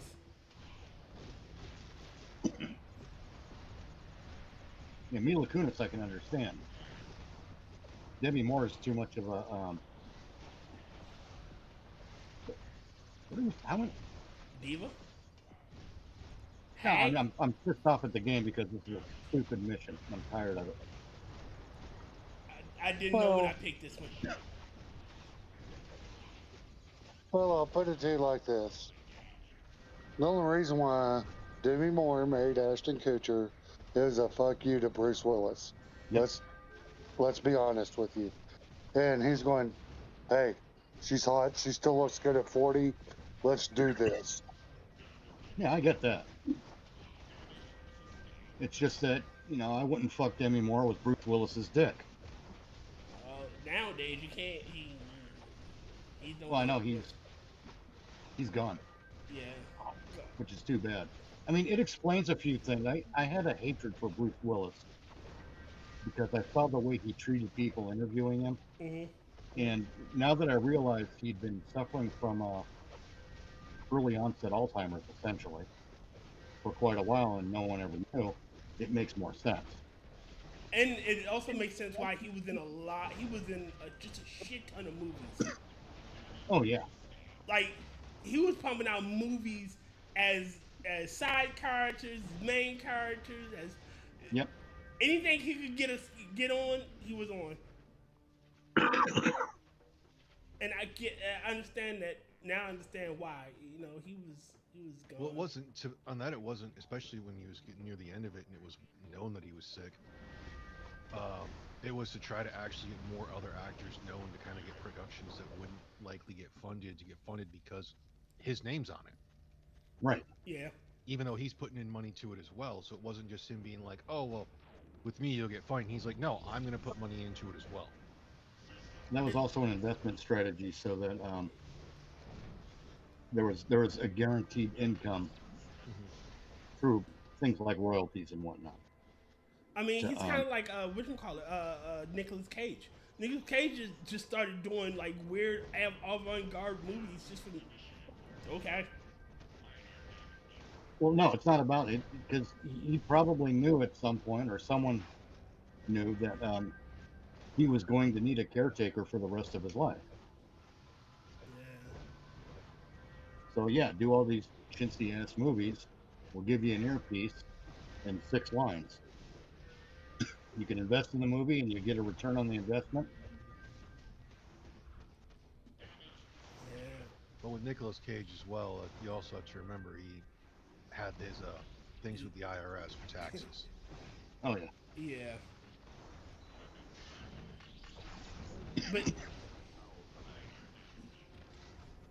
But he did do a lot of good movies because of that. Like I will swear up and down by Willy's Wonderland. What, Nick Cage? Yep. Frosted Glass Well, Nick 664 Cage says, is when an has entertaining Nicolas Cage performer. not done weird movies? Frosted says, when has Nicolas Cage not done weird movies? That is a fair fucking summation, Frosted. He has never not done weird movies. I mean, I just watched Spider Noir, and I thought he did pretty good in that. I need to see that. He did the Nick Cage thing, but you know, like I said, he's always entertaining. God, that's over. I think Nicolas Cage also considers himself more of a working actor. Yeah. So if he's not acting, he's not working. Right.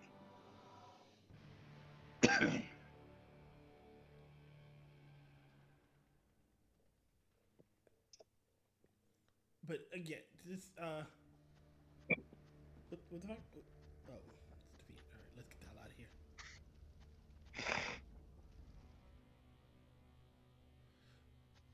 But again, he's done some weird shit. What, Nick Cage? Oh Mhm. yeah. Well, he was kind of a weirdo when he did Ghost Rider. He did some weird shit in that movie, but it worked.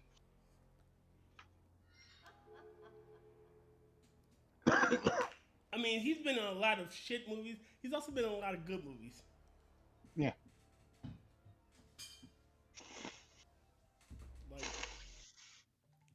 Frosted Glass 664 says, Renfield and his is a good dad movie. directed The Godfather.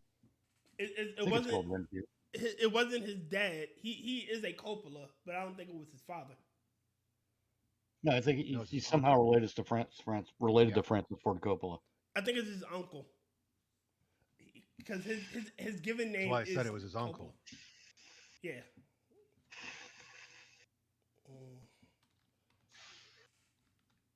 But he's always entertaining. That's the important part. Yes. And he's not always entertaining by just being Nick Cage, because there are variation performances, not like George Clooney. Yes. George Clooney is only ever George Clooney. John Wayne was only ever John Wayne. Yes. John Wayne modeled that after an actual gunfighter that he got to talk to. Duh.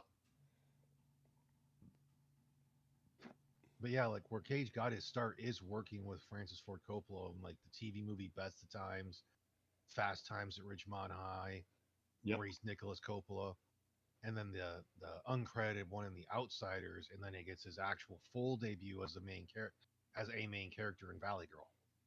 Yeah, oh God, that was just. Music video of the movie. It was.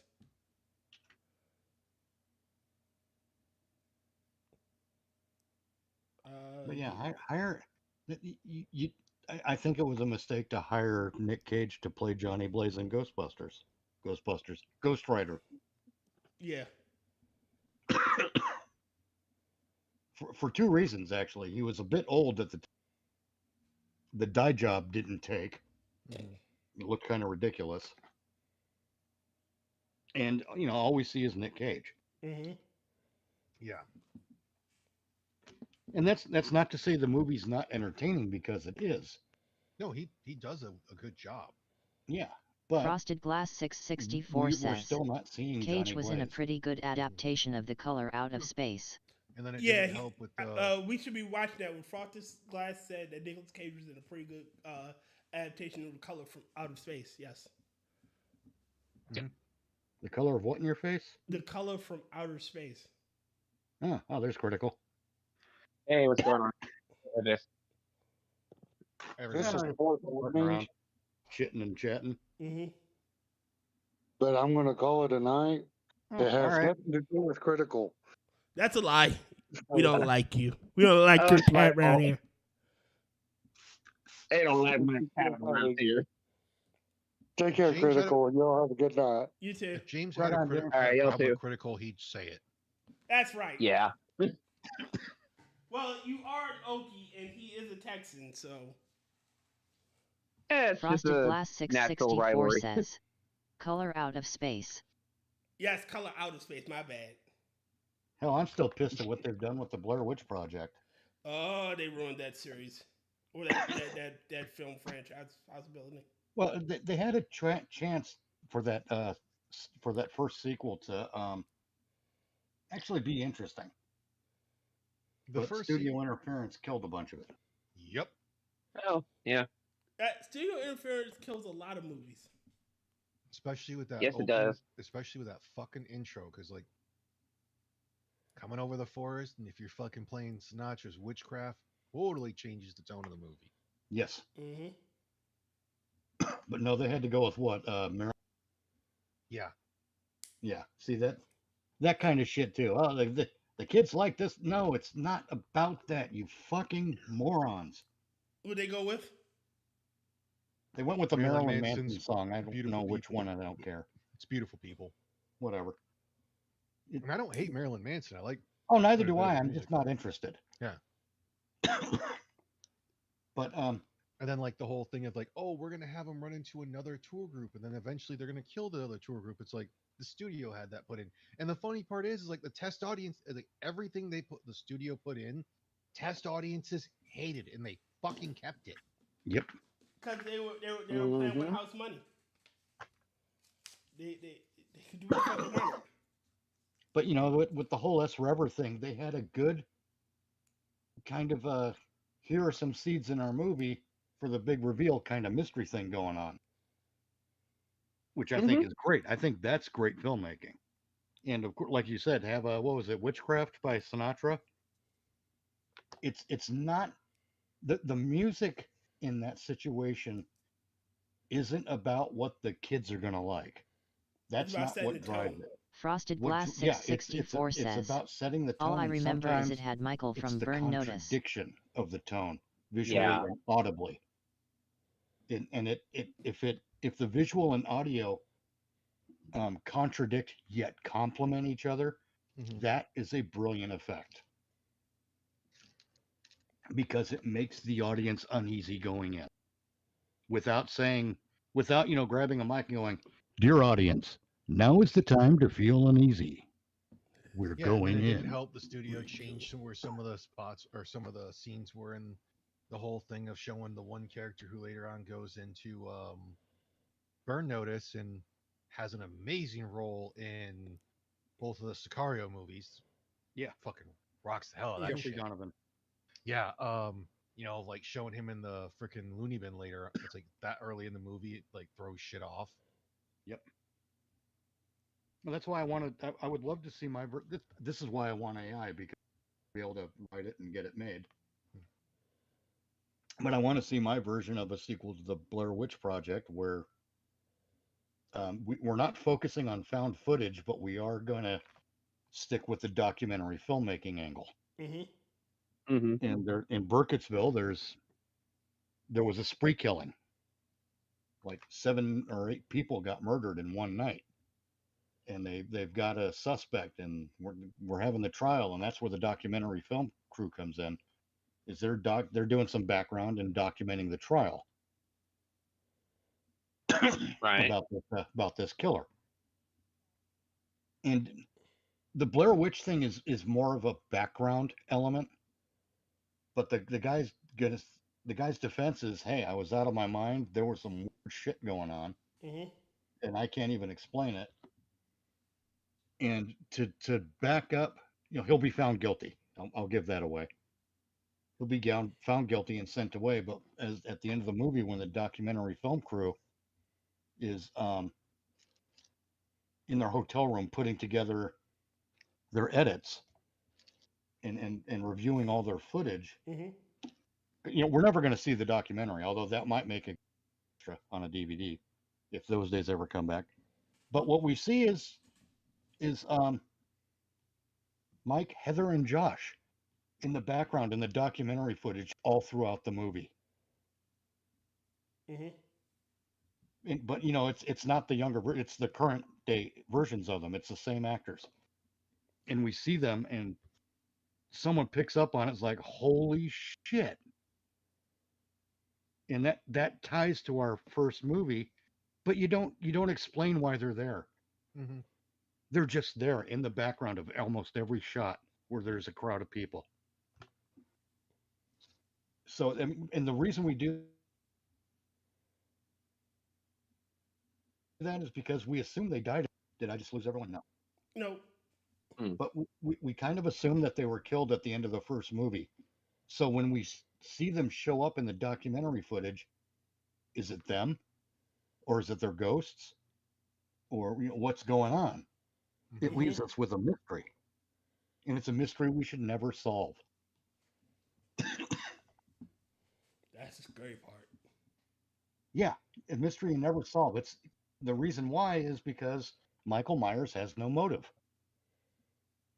That's why we never solve the mystery of why we see Mike, Josh, and Heather again. Because and in the footage, by the way, they're very expressionless. So we don't know. We just don't know what's happening with them. But it's a reminder, and it's the kind of thing you drop in that tells the audience there is more going on here.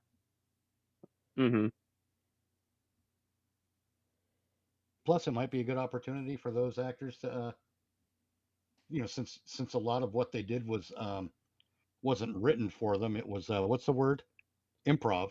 It'd be a good chance for them to get some payback from the franchise that pretty much established their careers as actors. Did the others go on to do anything else? Frosted Glass 664 I've seen says, Heather Donahue in something that's why before. The Thing has the best what. horror ending. But I think that's about it. I don't really recall seeing the other two. Frosted said that's why The Thing has the best ending. It's ambiguous and exactly. And you don't know. My theory is Charles is what's the thing. See, they at conventions and whatnot, they try to pin down John Carpenter. He refuses to answer. And he should never answer it. No, he shouldn't. He said he won't. He probably doesn't really have one either. But that's the great part, is that whole movie with all that suspense and tension, then to leave it unresolved at the end. Brilliant. It's the kind of thing. I love it when movies are unresolved. Yes, that's why Myers disappears at the end of Halloween.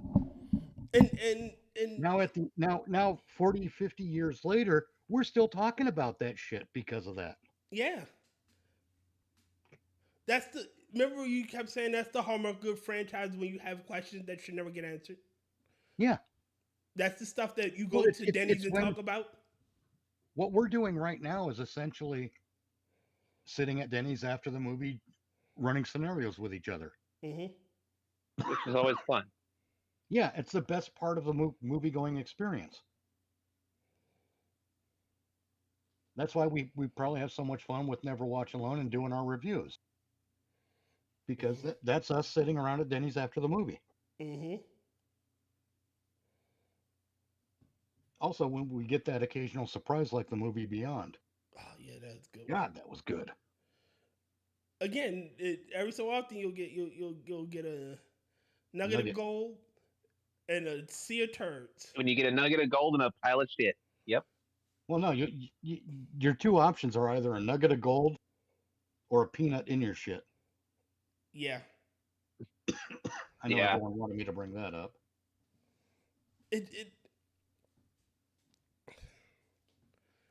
I mean, granted, we've waded through a lot of crap.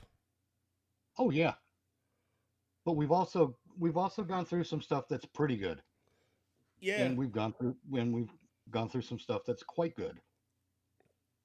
Yeah, and then we've gone through some stuff where we're all fucking silent.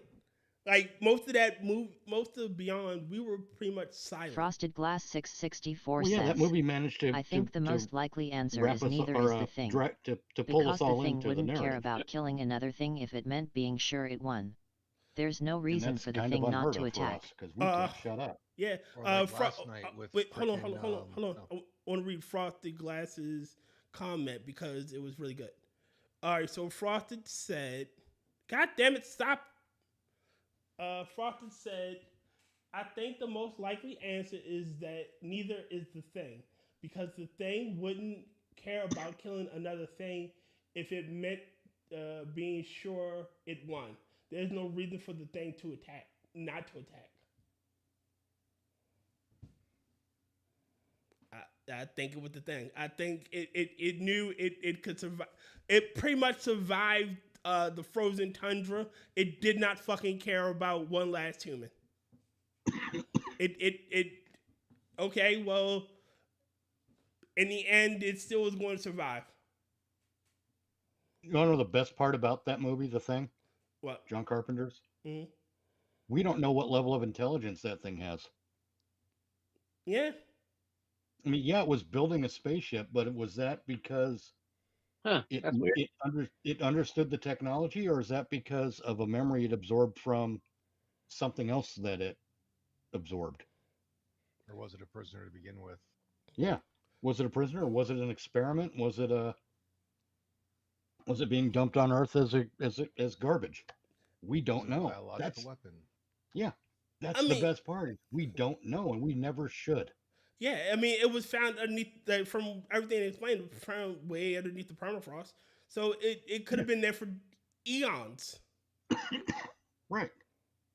And again, it's best that we never know, because that's where John Carpenter is really smart, because he's done that bit quite often in his filmmaking. Mm-hmm. Like at the end of Escape from New York, when the president plays that tape, and it's that music, and Snake Plissken is walking off, pulling the tape out of the cassette and destroying it. Yep. That's perfect, because we don't know how the bigger story ends. We just know that Snake Plissken succeeded in extracting the president. It's also the same thing with the ending of Escape from L.A. Him giving the fake number, and him just kill him. You weren't here to begin with. I still think Escape from Frosted L.A. was Glass very much a 664 cartoon version says, of Escape from New York. I think they should have left its origins more ambiguous, where you're not even I sure think if it's an one of those alien. opportunities where The they could less have you done. know about it, the better. They could have used the same character, made it a completely different type of scenario, and had a wonderful adventure story. Frosted says, I think they should have left its origins more ambiguous, where you're not even sure if it's alien. The less you know about it, the better. Yeah. Exactly. All we know is I that it kind can of agree with shapeshift. that. The problem is we've never encountered that kind of a life form on, so I can see where and plus Carpenter was making a reboot of essentially a remake of The Thing from Another World. He just shortened the title. Fair enough. So yeah, I mean, I can see it. I can see them establishing that it came from outer space, because there's nothing on Earth that we've seen anyway that exhibits those characteristics to that degree. Yeah. Shit. Thank God it didn't get to a major population center, because that thing would have been nigh impossible to fucking find, and it would have been Oh, 5 minutes and it's done. Yeah, like the whole fucking planet is lunch. Yeah. Then it's full, and then there's no dealing with it. It just needs a nap. And because the paranoia was getting to that small crew to begin with, like everybody was a fucking suspect. Just imagine if you had they were, at the very least, they had some sort of discipline. But what if the regular Joe, the regular Joe has, oh God, my neighbor, my own wife could be a creature. Why did she eat? She usually takes her coffee with cream and sugar, but today she's having it black. Is she? Oh my God, she's eating her peas one at a time. Yeah, has she been replaced? What? You know, it's something like that. That would be fucking good. That's maybe he should do a thing too, where it's at least a more not a major population. Frosted Glass 664 says, also, great part about the thing, not one female character. Exactly. Frosted Glass said another great part about the thing, no females. Well, yeah, that sounds sexist, but it's not.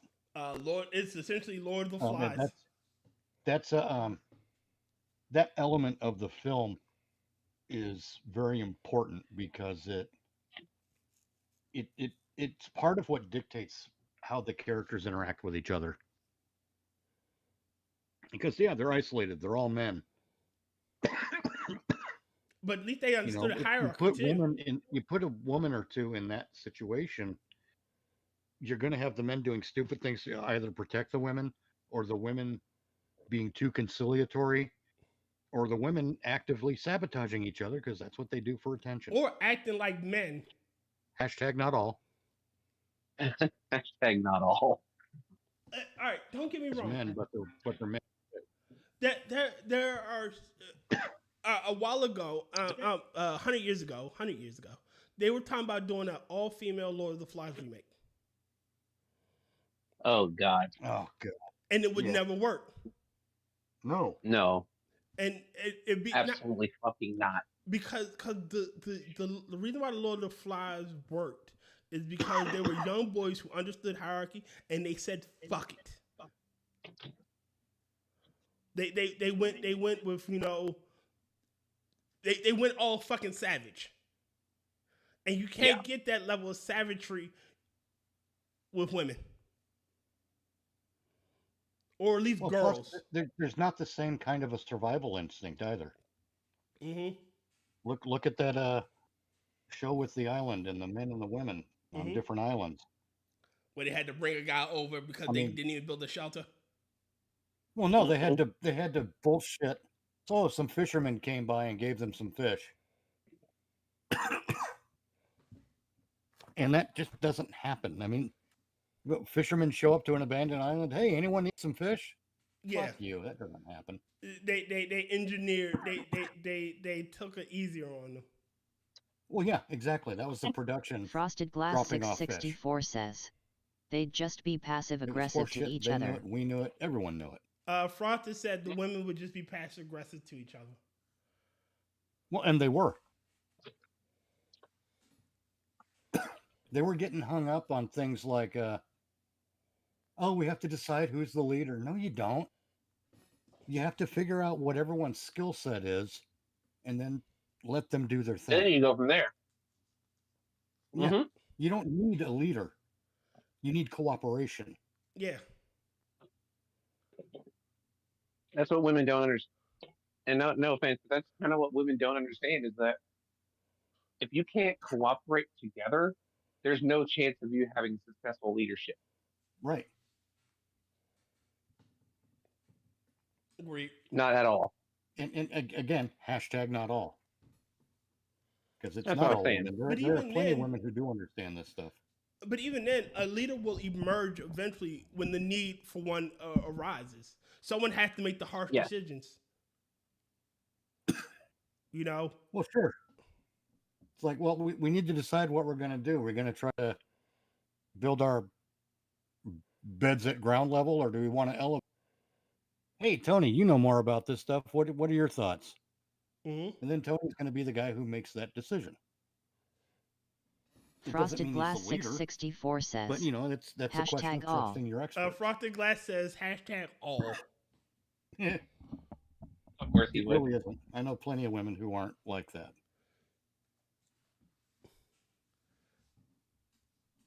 That's not to say I don't know plenty of women who are the other way too, because I do. That's also true. Yes. And Stupid cough.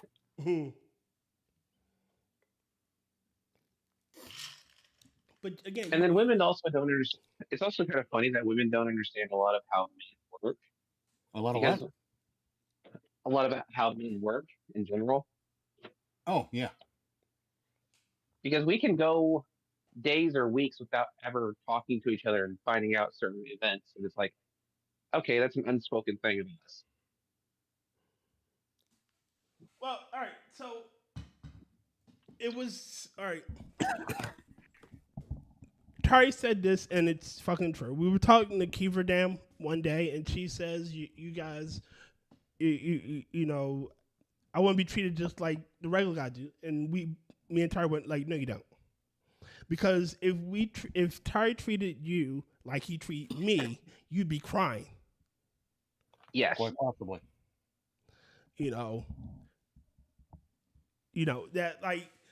And it's not on purpose. It's just how we are. Yeah, the shit we say to each other in general, like the fucked up shit we say to each other, would have, unless you know how we operate, you'd be in tears. Yeah, and we do it on and it's just more of like a joshing thing that we do to each other.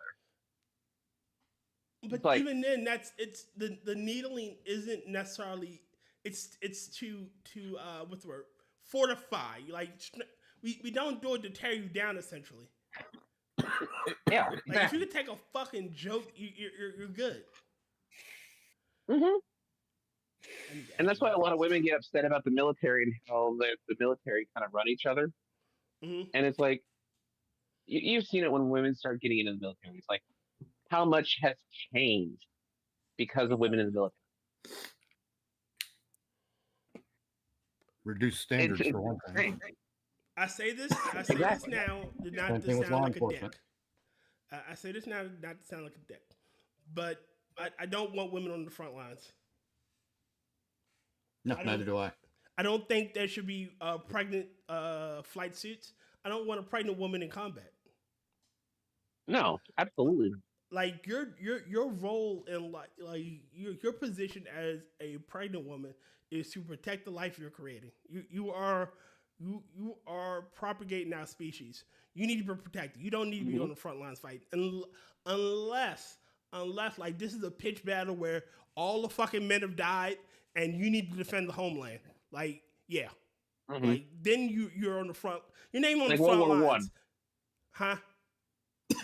Kind of like what happened in World War I. Yeah, like where they're invading. Like we need all hands on deck. I'm sorry, man, but you gotta you stand on that window. You stand on that windowsill. You point at the first motherfucker that look like a Ruski. Yeah, exactly. He looked German. You fired that goddamn German. Yep. From your elevated position. And you did have female resistance fighters in like France, but again, pitch situation, like we're under siege, like they've invaded, like we need everybody fucking fighting or at least doing their part. Look at, it goes back further than that. Look at the Kunoichi. What? That would be the female ninjas. Didn't exist in feudal Japan. What? They did not exist. Yes, they did. No, they didn't. They just weren't dressed up in the funny costumes and doing all the fun stuff. They weren't female ninjas. They were female spies, but not what you would consider a ninja. Well, yeah, Tyr, a lot of the stuff that the ninjas were has nothing to do with what we see in the movies. Yes, but this is historical fact. I'm talking. The ninjas I'm talking about were information gatherers. Yes, they were ninja. Damn it, debatable. No. I say that because yes, there were females who listened and told shit. Yes, don't get me wrong. However, the concept of the Kunoichi was made up for a book that just got popularized and everyone just kind of accepted it. Horseshit. It's fucking historical fact. Let's do some research. There are no documented Kunoichi in any Japanese history books. It is made, that word was made up for a book.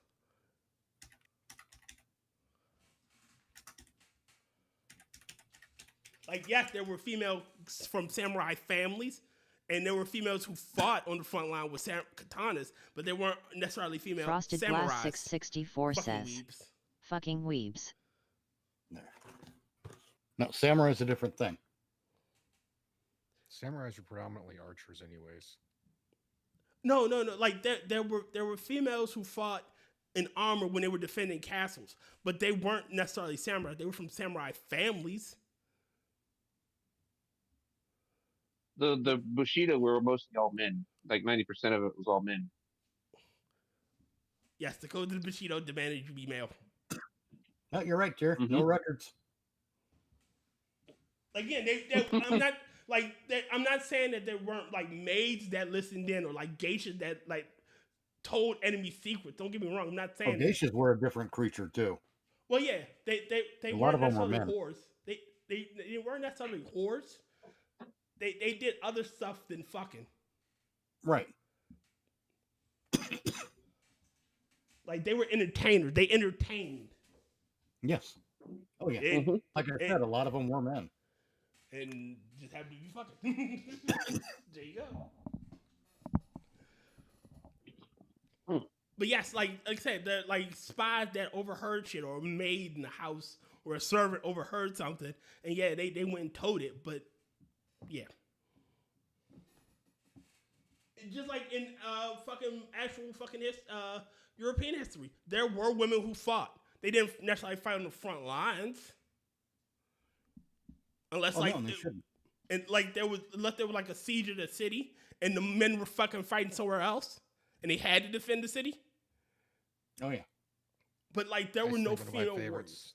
For that was incoming army was going to a city and whatnot, and basically to allow the women and children not to die and everything, they said flat out they could leave with only what they could carry. So they quite literally carried their husbands out on their backs. Nice. Shit, that's what makes women like Boudica and Joan of Arc and Queen Elizabeth. Well, not necessarily Queen Elizabeth, because she went to the front lines, but she didn't fucking fight. She was there more for troop morale. Yeah. And just like fucking actual Joan of Arc, she didn't necessarily fucking fight. She was just troop morale. She was the modern equivalent of a U.S. old girl. Excuse me. No one in their right mind would give her a command.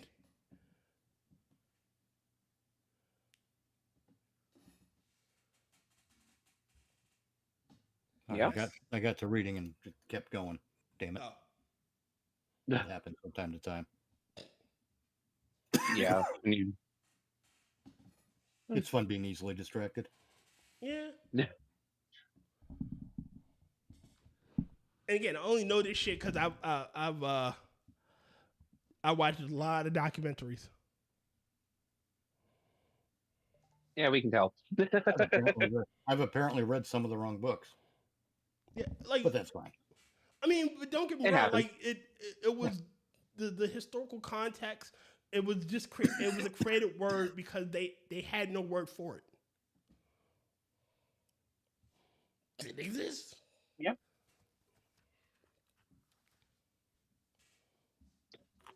And I want to say this now. Yes, Frosty, you want to hear me weeb again? In order to be a samurai, you had to have black blood. That is the words mean demon blood. You had you were the first. You're the descendant of the first black samurai. No, I'm not. No. I'm fucking with you here. You had to have demonic blood. You had to be slightly demonic. You had to be evil. You had to be corrupted. You know, that's one of the things that's it just made me think of it. That's one of the things that bothers me about. Would you say, Mitch? You kind of cut off for a second there. Oh, it's one of the things that bothers me about the. Say it again. God damn. Yeah, you cut out again. Well, ain't that lovely? It's something about. Well, now I just fucked up my sentence. Happens. It's something that bugs me about the Jedi. Mm-hmm. If you watch how the samurai use their sword, when they draw the weapon, the very act of drawing the weapon is a strike. Yes. We never see that thing with the Jedi. They basically activate their weapon and stand there and wait to start fighting. There is a form that does. No, none of that shit. None of that shit, Tyr. I don't buy any of it. Always using Form 5 named after the butt picker on Taboo 6. No, fuck that shit. Shit, the Jack. No, I hate that shit. That's as stupid as he's got a green lightsaber crystal because he's got mold on his dick. No, fuck you, movie. I'm tired of that shit when it comes to Star Wars. You know why he's got a green lightsaber? Frosted Because Glass that's the crystal he got 664 his hands says, on. Black That's it. Samurai There's couldn't no be fucking stealthy what bullshit with the to it. constant They didn't chirping bleed a following crystal them to turn around. it red. No, the Sith used artificial crystals. And that's what it should always be. The Yes. Jedi controls all the fucking kyber crystal mines. God, I hate it when they do this. They're trying to add so much depth and meaning to everything that it becomes incredibly shallow and infantile. Grow the fuck up. Hey, there's some crystals in this cave. Go find one. Oh, look, it's a blue one. Okay. Now build your lightsaber. I found random What's the crystal fucking B. No, it's not blue because you're part of this particular sect of Jedi. Bullshit. God, I hate the way they do this shit. Or maybe it was my favorite color. That's why I chose it. Maybe. Yeah, I found six different colors. I'm going to choose the one I like best. Okay. Basically, That's it's fine, whatever too. the crystal that you called to it, or whatever the crystal was attuned to you. Incidentally, Mace Windu's lightsaber isn't purple. It's fucking pink. Oof.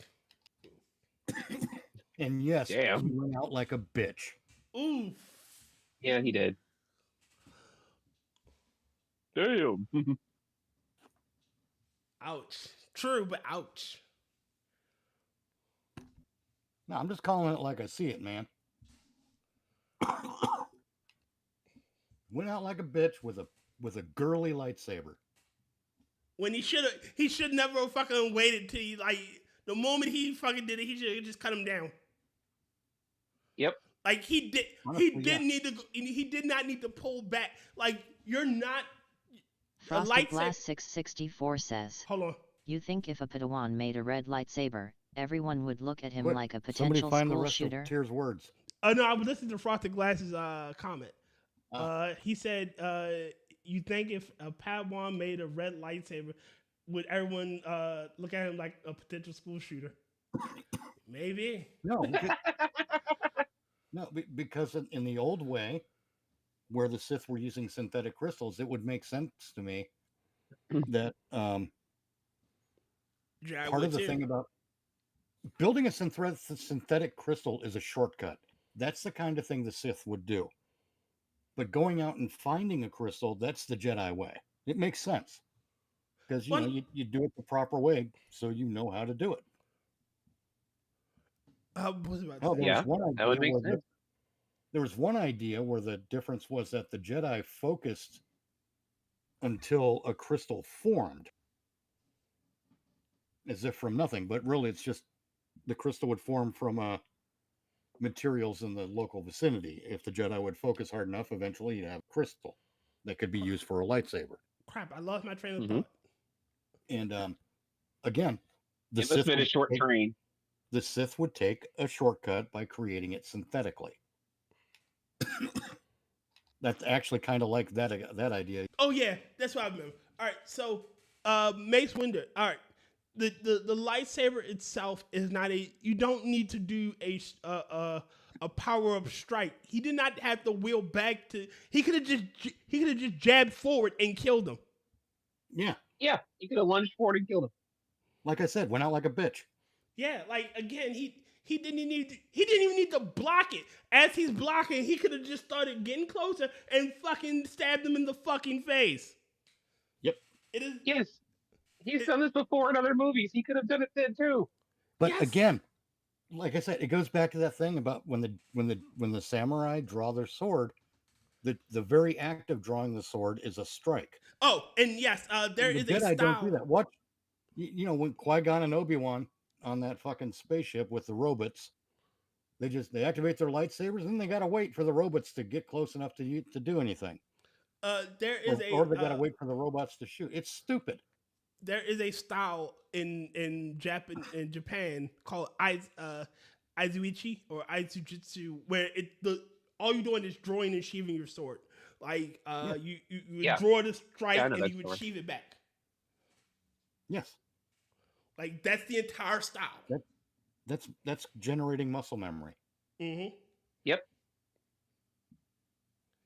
Because it made you unpredictable, as they Frosted said. Glass 664 says, all the Jedi in the You ever prequels watch were Azutochi? retards. They were surrounded by giant red flags hold on. and did nothing until it was too late. Would you say, Mitch? Have you ever watched Zatoichi? No. Okay, it's an old Japanese. I don't know if it's a TV show or a series of movies, but in any case, it's a blind swordsman story. Oh, I know what you're talking about. And fucking brilliant when you watch it, how they did the choreography and whatnot. Mm-hmm. Because it makes sense. He's not drawing a sword to sword fight like you normally would. Mm-hmm. He's using it a very particular way because it's his cane that is actually a sword in disguise. Mm-hmm.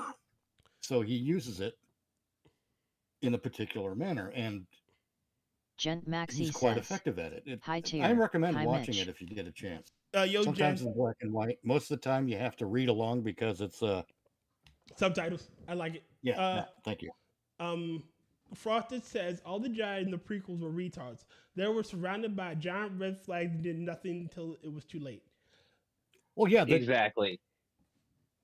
It's like somewhere very late in the game, Mace Windu's like, I sense a plot to destroy the Jedi. No, really?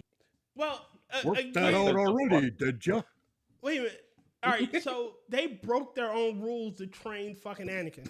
They should have there are rules. He is too fucking old. He cannot be trained. I don't care how powerful he is. He can't be trained. The rules stated. Yep. Like, without him getting trained, there's no fucking destruction of the Sith, of the Order. There's no, yep. Well, plus the future's always in motion. You got to consider that. Yes. But I generally agree, but there's also the idea, it would have been great to see the debate. But yeah, when the probably council is debating, yeah. Lucas probably couldn't figure out what the debate should consist of, because it should consist of, one side being like, hey, maybe we should train him so that shit doesn't go bad. But then he could become our enemy. Yeah, maybe, but at the same time, keep your friends closer and your enemies closer.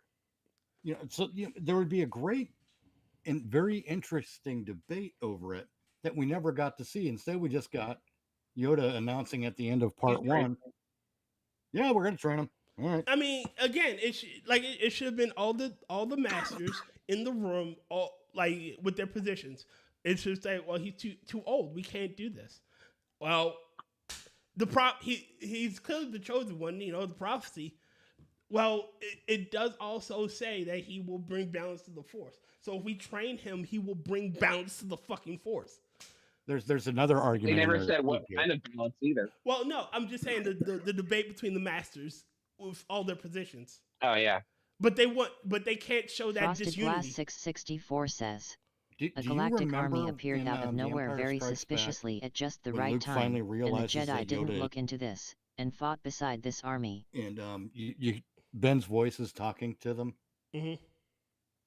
and Yoda says, he's making the excuses. No, he's too old to begin the training. Repeat that, Mitch, because something in my headphones came over real quickly. All right. Yoda had said after meeting Luke, he's too old to begin the training. And Kenobi's line back to him was, "I was older, if you remember." So that they completely bullshit their way. Oh, you got to take them when they're infants and train them. Oh, bullshit. Ben Kenobi was probably started training at age 20. Well, if I'm not mistaken, this is expanding universe shit. The reason why that's say because he didn't get chosen to be a Padawan until like way older. Like that's why Qui-Gon chose him. He was far too old. Oh, he was talking about how reckless he was. No. Not about his age. No. And it is canonic that he was far older than most Padawan, that people that start their Padawan journey, and Qui-Gon chose him for that reason because he was just going to go into either regular service, like being like a librarian or something, instead of being a knight. Right. Oh yeah, the great defensive powers of the Jedi librarians. I mean, they still trained you to fight. Like the librarians still could fuck shit up. Then what fucking difference would it make? I mean, you still had basic training if they're still going to train you to fight and use the Force in that way, what fucking difference does it make? I mean, again, most of the it's bullshit, Tyr. The whole thing, all the lore, it's just bullshit because they never kept anything straight. Yeah, they changed the Frosted rules for Glass convenience. Even 664 Lucas did that. says, having a chosen one prophecy is a lame plot device. And remember, Yoda said too old to begin the training. He didn't say too old to join the club. Join the said order. To begin the training. But to join the club, you begin the training. Son of a bitch, mine cut out again. Yeah. Sorry. Frosted Glass said having a chosen one prophecy is kind of a lame plot device. Lucas. Yes. Yeah, it's George Lucas bullshit. Lucas pulled shit out of his ass all the fucking time. Yep. Like Luke. They all should have died in that. They all should have died in that compactor. No, they shouldn't have died in the compactor. Where they should have fucking died was on fucking Bespin. Yeah. Like Vader had them dead to fucking rights. He should have killed them all and walked away. He should have killed them all and waited for Luke. Like turning Han Solo over to let's sit and eat. Frosted Glass 664 says, better yet, Yoda should never have picked up a lightsaber. It went completely against they were the trying point to of find his the rebel character, base in where you don't need to the be a first great Star Wars warrior movie, to be powerful when in they the put the Force. tracker on the Millennium Falcon. They could have added an explosive to it. Yeah. And once they found they're heading to Yavin. Okay, blow up the ship. But no, they let them get there, and then let them get the Death Star plans and do a critical analysis and figure out a weak point. Frother said Yoda should have never picked up a lightsaber. It went completely against the point of his character, where you don't need to be a great warrior to be powerful in the Force. Right, I agree. Yeah, but the fight between him and No, Sidious, that was stupid. it shouldn't have never been him and Sidious. It really should have fucking never been Anakin and fucking Obi-Wan fighting over Mustafar. Especially that fight should not have taken 6 years. Yeah. Oh god, the dumbass doing the force push where you, it was just dumb. You are not using. We already know what happened when two force users use the force push on each other. It just pushes both of them. Yeah, we saw it in Iron Man 2. Huh? No, it doesn't cancel out. We saw it in Iron Man 2. No. When Stark and Rhodey shot the repulsors at each other to take down Whiplash. We also saw it in Clone Wars, where Anakin force pushes fucking Ventress. Ventress force pushes him, and they just get both pushed. Like, what the fuck were you doing? Like how many times do we gotta see this one? How many times we gotta say that? And then the high ground bullshit. Oh yeah, that was stupid. I have the high ground. You don't. Oh yeah, you're talking about the high ground where he could literally force jump over you. It wasn't. Okay. He didn't even need the force jump. He could have just force pushed and got up there. Frosted Blast 664 says, Emperor shouldn't have used a lightsaber either. Someone as powerful as him shouldn't need a weapon. Likes Star Wars anymore. It's like when they made Galadriel a badass warrior in Rings of Power. We're not even really doing the super critical analysis. We're doing a basic analysis. We're just, hold on. Frosted Glass says Emperor should never use a lightsaber either. Someone as powerful as him shouldn't need a weapon. Yeah, it's like when they made Galadriel a badass warrior in Lord Rings of Power. Yeah, even though she was pretty much a fucking sorceress in the Lord of the Rings trilogy, which was his own form of power. The filmmakers don't understand that power does not always equal combat. Or physical strength, yeah. Right. And a sorcerer can beat a swordsman any day of the week. True. Just I got options. I could light you on fire while you gotta hit me with your fucking sword. Yep. I can fight you at damn near infinite range, where you have to get close to even strike me. This is not a fair fight. Like one sided ass beating. It's 1:02 a.m. Fine, and this is Mitch telling me it's time to go. All right, ladies and gentlemen, it's time for us to get the hell out of here. It has been fun. It has been real fun. All right. This Thursday on Never Watch Long, we'll be watching Idle Hands. If you want to come join us in the chat, please do. 5 p.m. Eastern. 5 p.m. Eastern. It'll be fun.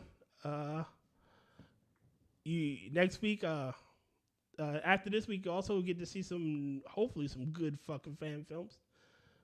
I'm looking forward to some of them. What else? That's about it. Tomorrow is Johnny Hellcat's night, and him and Willard Forge will be on. All right. So say goodbye to the night people. Later, everyone. Bye, everyone. All right. Let me put that.